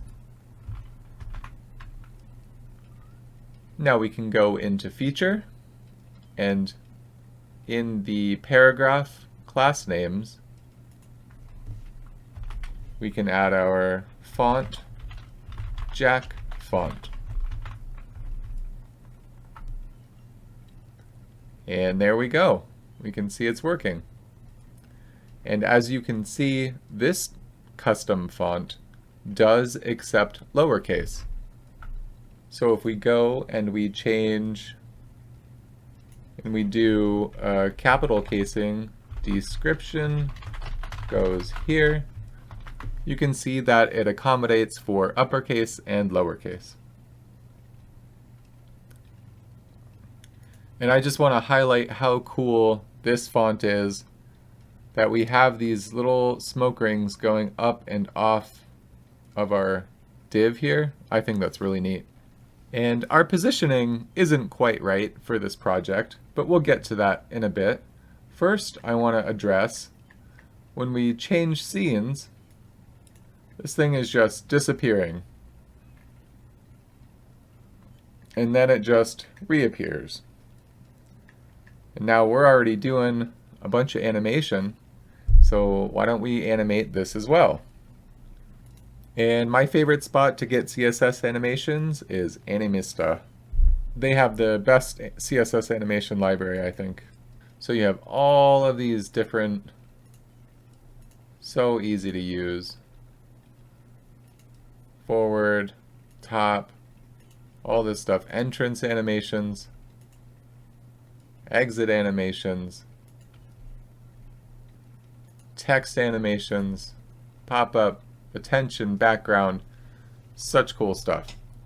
So we're first going to focus on an entrance animation. And the one I used in my project is this one here. I spread it out to be 1.5 seconds, and I switched this to be an ease in and out on the quad.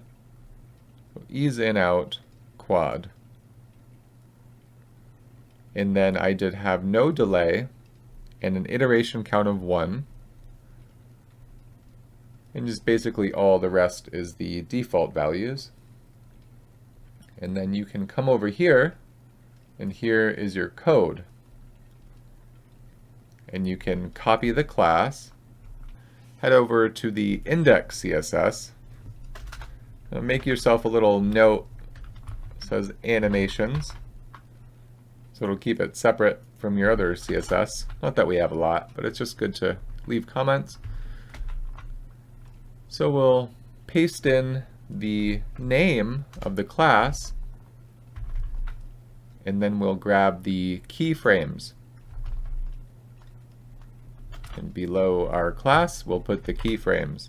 You always want to keep your class and your keyframes together. And if we take a look at the keyframes, we can see what this does is starts the scale at 0 and then brings it up to 1 on the x-axis.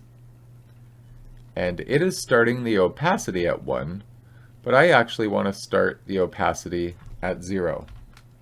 So we'll come in here and make sure you're doing it in the 0% section. And so here is the WebKit version, and then here's the version without WebKit. In the 0%, change your opacity to 0. And now it will look like it is scaling up and fading in at the same time. And so now we need to add this CSS class to our content container. So come into our app, and remember how we added the custom class prop?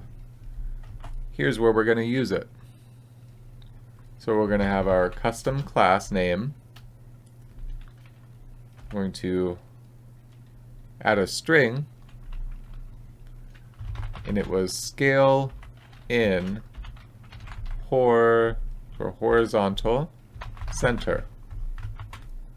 And if we refresh, and now we have our entrance animation. And if we scroll down, you see it still just disappears, so we'll add the exit animation next. But you could see if we scroll back in, and it reappears, just like that.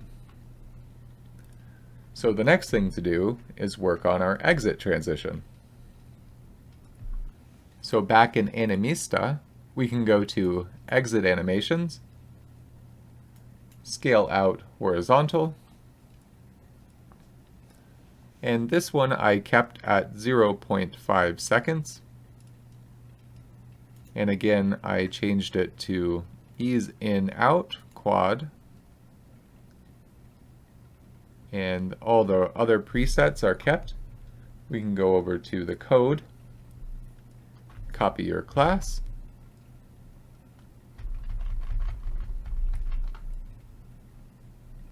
and then in the CSS,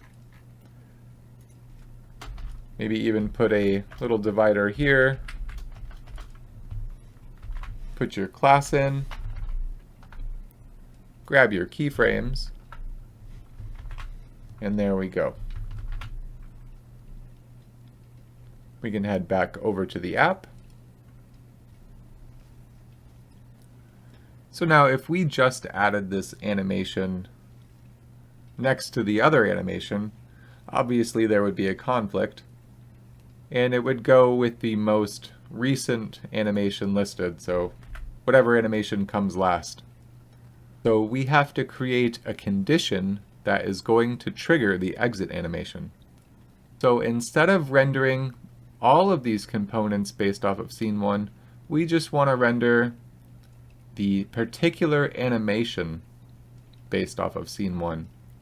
So what we can do is we can remove the conditional statement, and what we're going to do, go ahead and highlight this curly bracer to curly bracer, and we're going to wrap it in another set of curly bracers.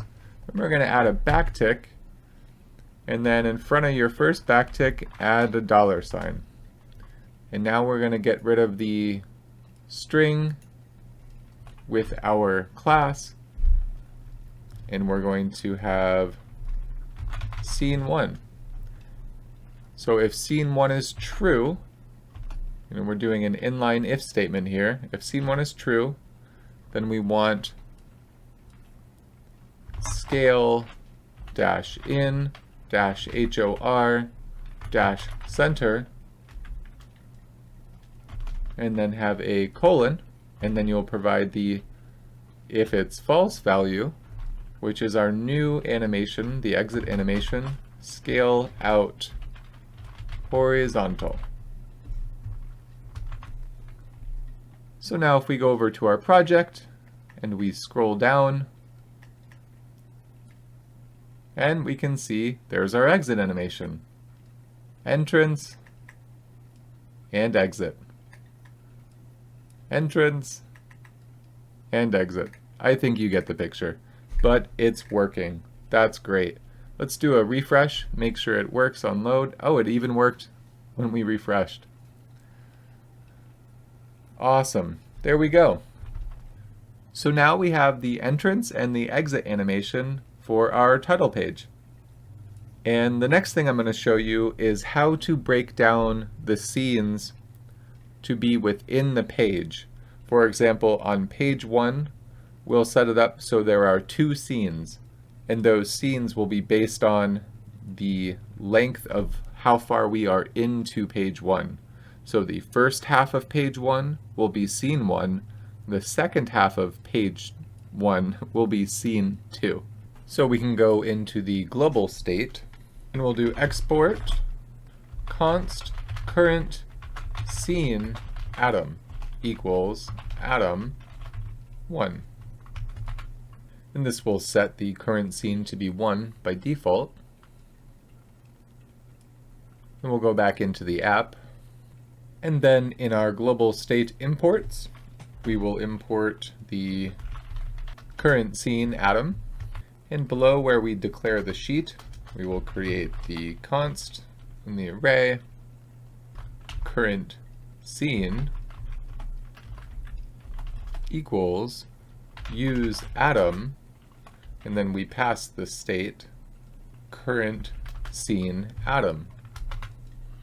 And now we're going to go down into the scene, and where we have our other atom states, we will add const current scene and set current scene equals use atom current scene atom. And so we can actually comment out everything related to scene 1, because we're going to do things differently now. And just so we don't become confused, we can go ahead and highlight the scene 1 atom, and then Control D to highlight the other one in the app, and we can Control / and comment them both out. And then you can come back down to the scene, and inside our function log current page callback, where we define the current page, we'll come right under there and give ourselves some room so we can leave a comment to explain what's going on, because it can be a little bit confusing. So what we're about to do is determine the current scene based on how far into the page you've scrolled. And it's referring to pages that we set up here, right here. So how far into a single one of these pages. We can call this const position within page equals scroll dot offset multiplied by scroll dot pages. Then we're going to take a % of 1. And now below this, we're going to set up the multiple, how much we're going to divide each page by.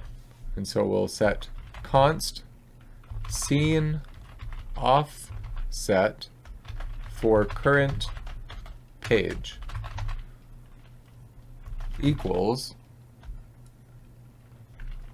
math.floor,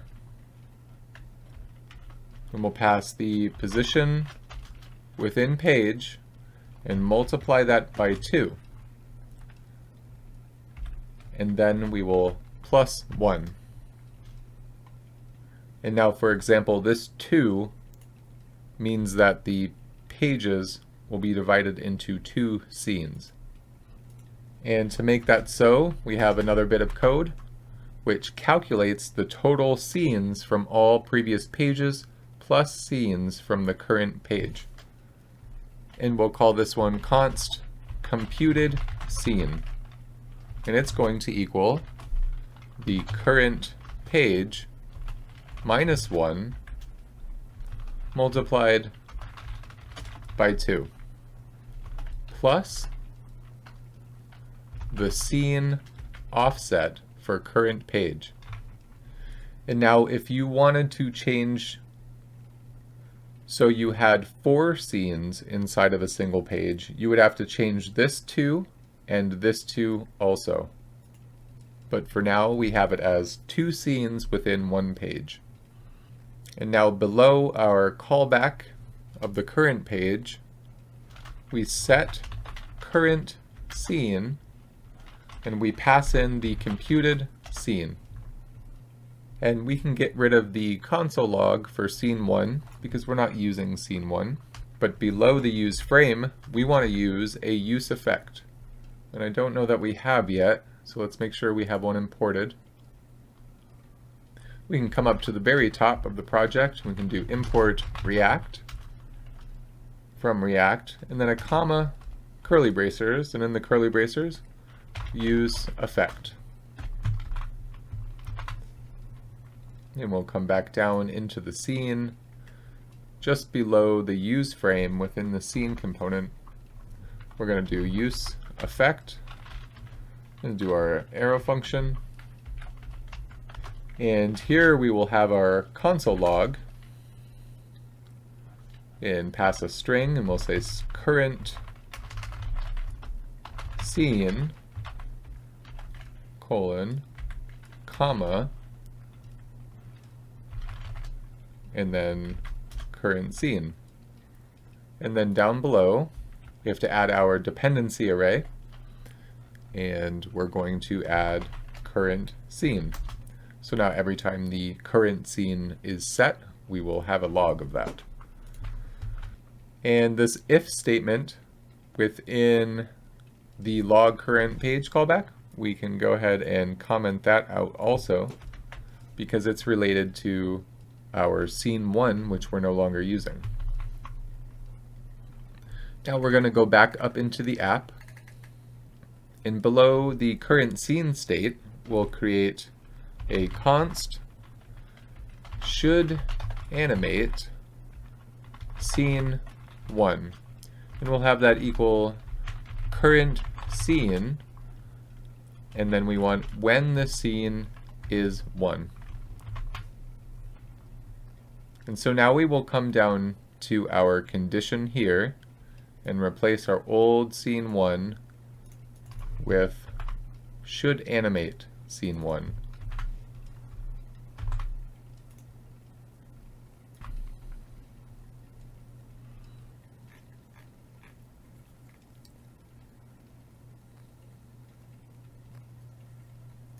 And below our page console log, we can create a console log for our scene. You pass in your string, put current scene,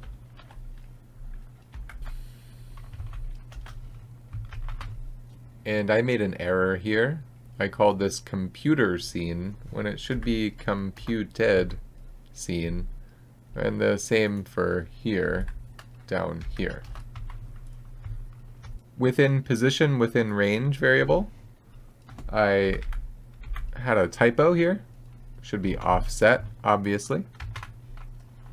Now if we check our project, we have the entrance animation, and most importantly down here we have page 1, scene 1.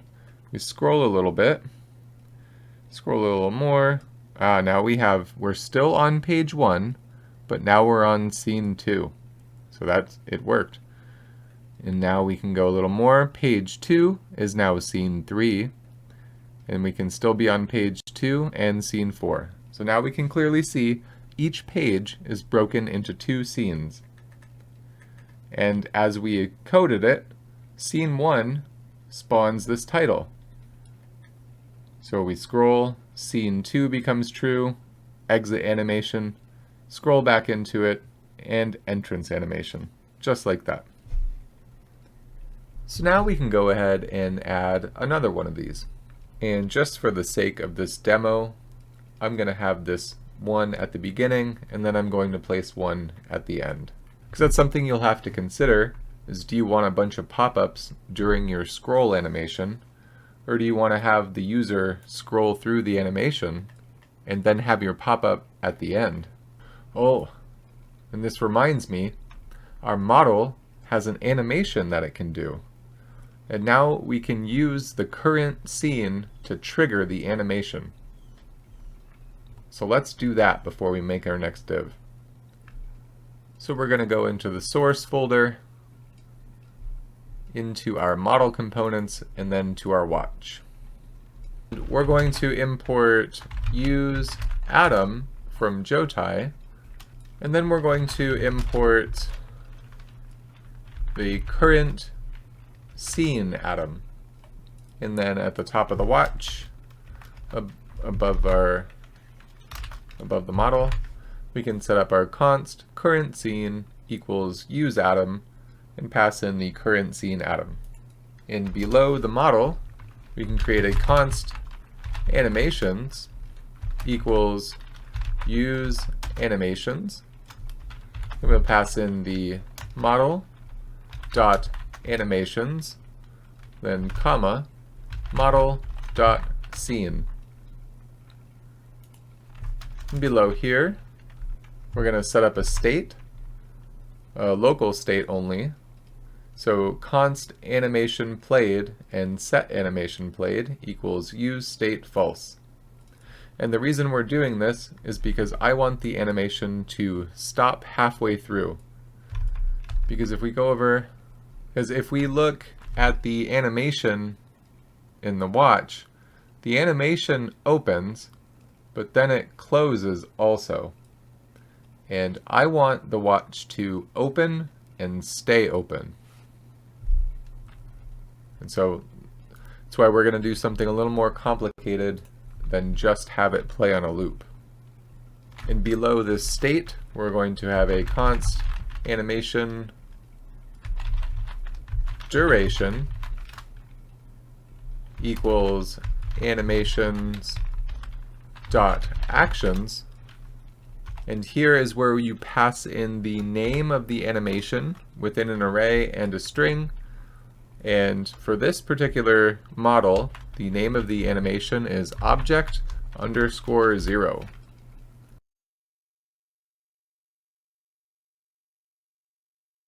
Followed by question mark dot duration or 0, meaning it's going to get,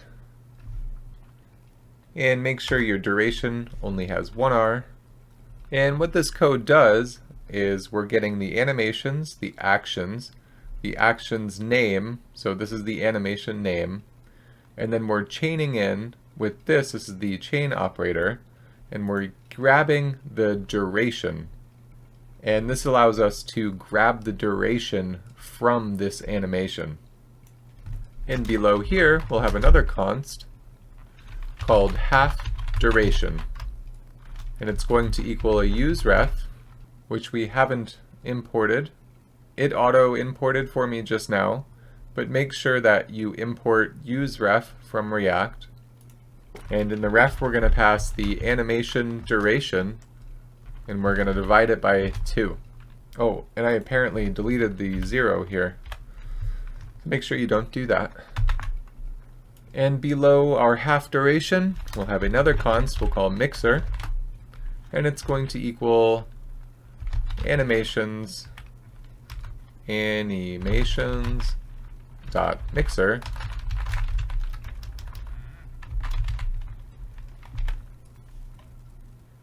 And now we're going to set up the use effect that is going to trigger the animation. So we say use effect, and again, it auto imported for me, but make sure that you import use effect from React and set up the arrow function. And in here we're going to have an if statement, and we'll say if current scene is greater than or equal to 11. Then we're going to have const action equal animations dot actions, and we will pass in the animation name again, object underscore 0.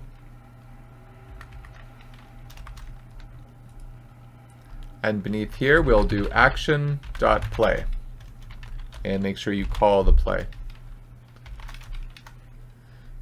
Below that we'll do set timeout, pass an arrow function, and in the arrow function we want action dot paused equals true. Then we'll have mixer dot update, and we're going to pass in half duration dot current. Below there we'll set animation played to true, and then beneath that, but outside of the set timeout brackets, we're going to have an in between the parenthesis, we're going to have a comma, and we're going to have half duration dot current multiplied by 1000.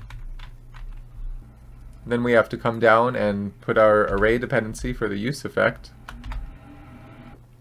And in the array dependency we want current scene, we want animation played, we want animations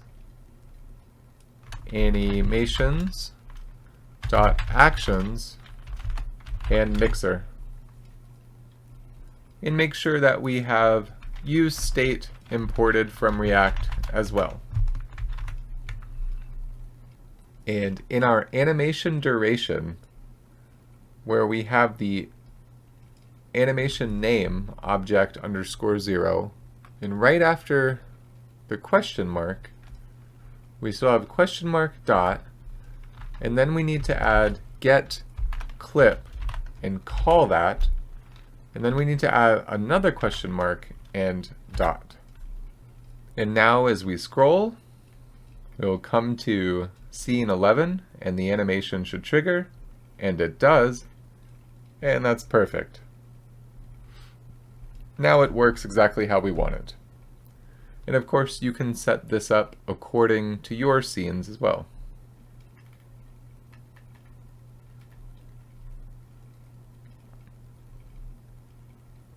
And now we'll create our last conditionally rendered div. Let's jump back into the code. The watch is done, we can get rid of that. Global state's done for now. Just clean up anything that you have open. And so we can go up to the app, and we can just highlight from scroll page container all of this. Alt Shift down, create a copy, and we can change this to title 2 and say second description goes here. And now we need to create a should animate scene 2. So we can come up here, do const should animate scene 2 equals current scene, and then I want to do greater than or equal to, let's say, scene 18. And we can come down here, change this value to should animate scene 2. And now we can see when we reload the project, we have a little issue of these things kind of flashing on the screen. So as you saw, we could see that the second div will flash on the screen right there before this happens. Like, it's fine to have this one show up at the beginning because we want it to. We scroll down to scene 18, we'll see that it animates in.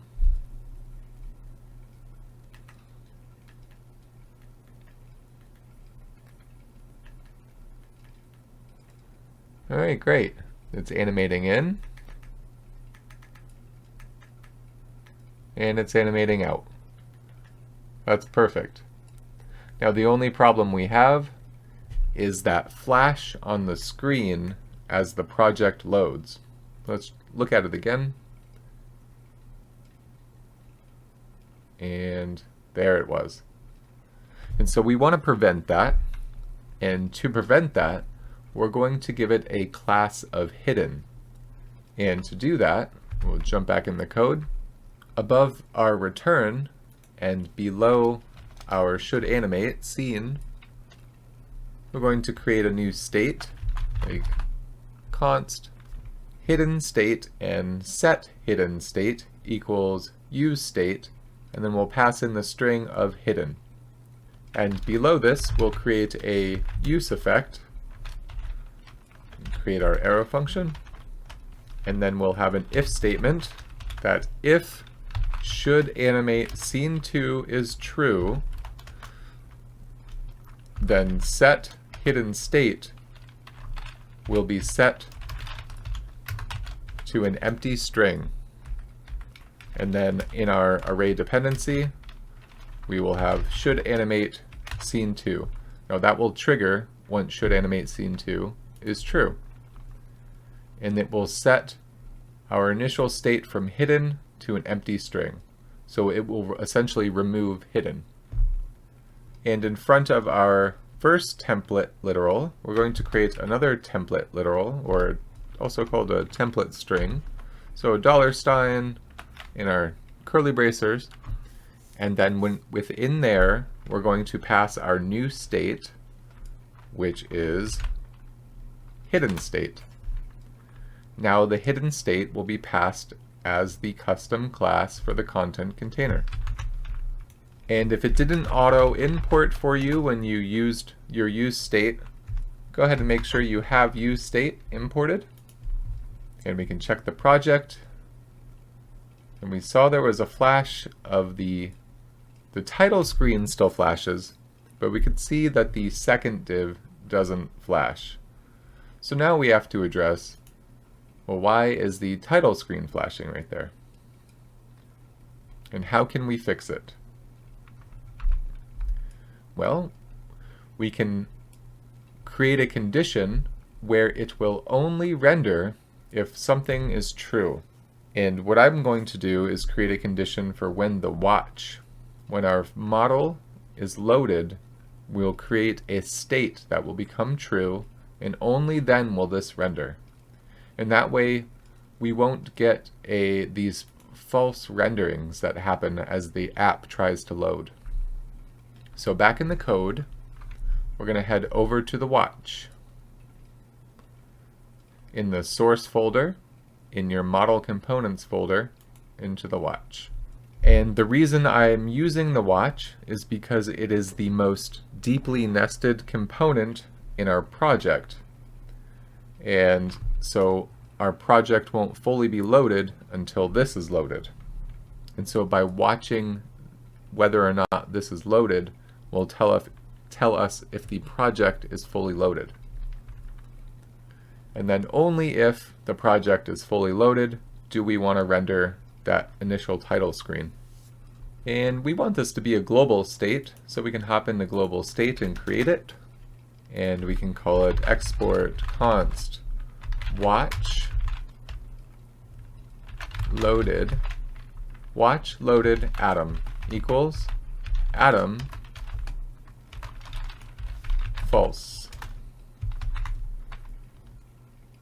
And now back into the watch, and up with our other atom state, we can do const, and then in the array we can provide a comma and then set watched, and then use atom watch loaded atom. And below the model we'll set up a use effect and create our arrow function. and we'll say set watch loaded equals true.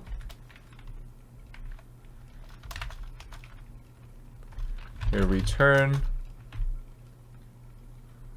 and set up arrow function, and in the return set watch loaded false. And then we want an empty array dependency. So this is going to fire as soon as the watch is loaded. And if the watch ever unmounts, say for example if we were to add a button in this project that removed the watch model, then this would be set to false. And in our global state imports, we want to import the watch loaded atom. And then we can head over to the app. Let's go to our imports, up to our global state imports, and we will import watch loaded atom. Beneath our current scene atom, we'll set up our watch loaded atom. And then we can set up a console log to check if it's loaded. We'll say use effect. Make sure we have the use effect. We'll create a use effect, create your arrow function, and in the use effect we're going to do a console log. Log, console log, and we'll pass a string, say watch model load state. And we'll just say where we're logging it from. So in parentheses, I want to say logged from the app. And then a colon. And then we'll put the watch loaded. And then in the array dependency, we will pass in watch loaded. And what we're going to do is we're going to wrap both of these components.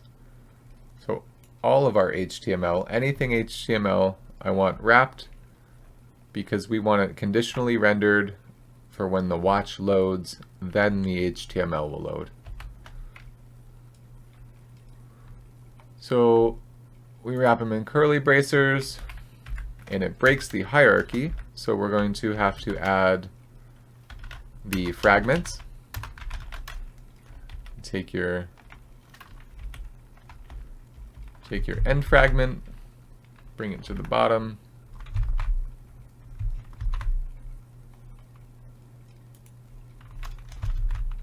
like that.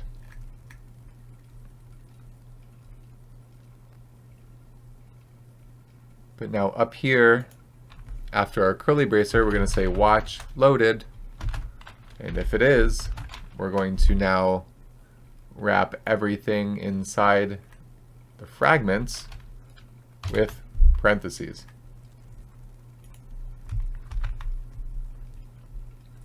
So now you should have the watch loaded condition, and if it's true, then this. And now if we reload, we shouldn't have any of that flashing. And we don't. We'll check one more time. Reload. Should be no flashing. And there is no flashing until we get to where we want it to happen. Now I just want to do a couple style touch-ups. For example, I want to move this down, and that's why we created that custom margin. So we can head back over to the code.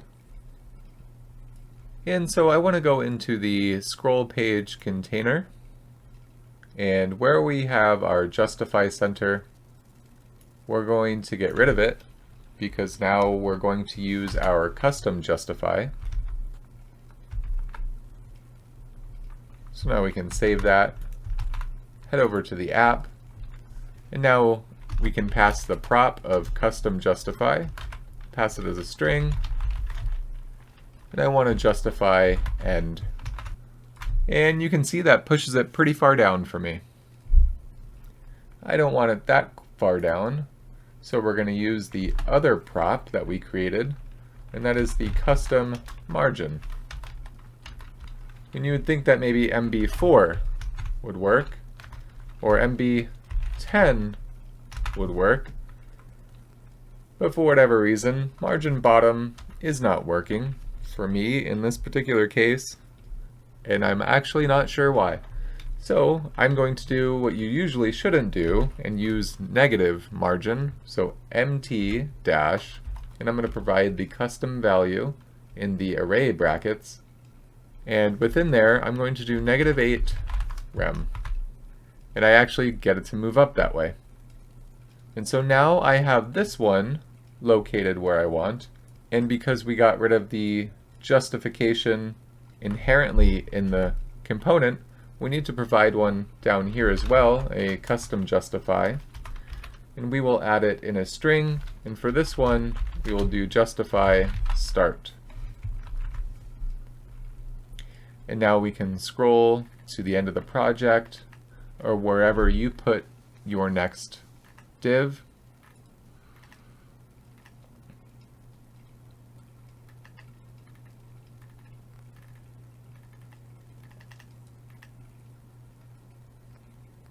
And there we go.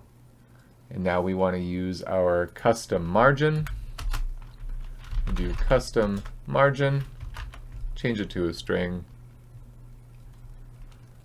And now the margin works like it should, MT-5.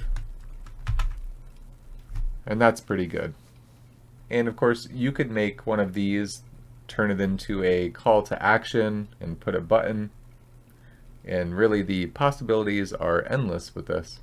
For example, depending on the type of animation you did, you can use these custom margins, custom justifies, or you could even do the custom align items, and depending, you could have it, your camera move this all around and have divs pop up in different places. You could swap out the animations, have different divs do different animations. And what I want to do in our title here, I'm just going to change it to Fabulous Steampunk. Steampunk, one word. Fabulous Steampunk. Just so we can show off more of the font. And now we can see more letters of this really cool font. You got little smokestacks coming up, smoke rings, really cool stuff. And a couple last things. Let's go into the index.html. And here's where you can change the name of your project. We'll just call it 3D product feature. And we want to add a favicon. And a really easy way to do that is to go to Canva. And I think you might have to make an account, but it's free. So just do that real quick. And then you're just going to go to custom size. And you want to do height 40, width, you want to do width 40 and height 40 pixels. Create a new design. And you could pretty much do whatever you want. I'm going to go over here, grab some elements. I recently used a gear, so I'll use it again. Just pop it in your project, scale it up, make it fit. And then if you want, you could go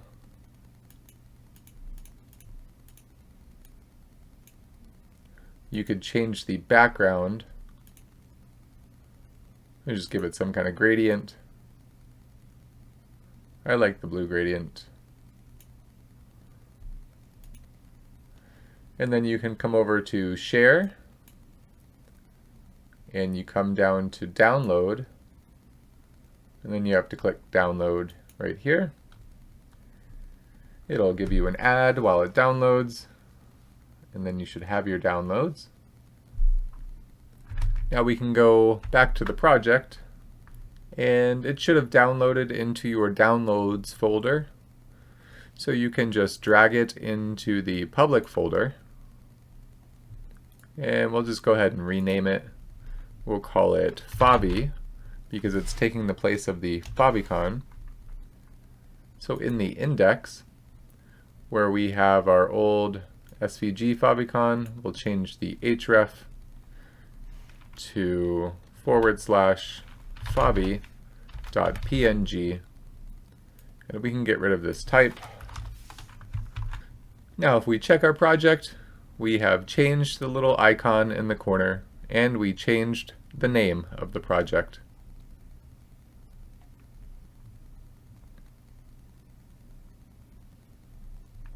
So that's as far as we go with this project. I hope you use it as a jumping off point to create some really cool stuff. And I hope you've learned a lot along the way. Till next time.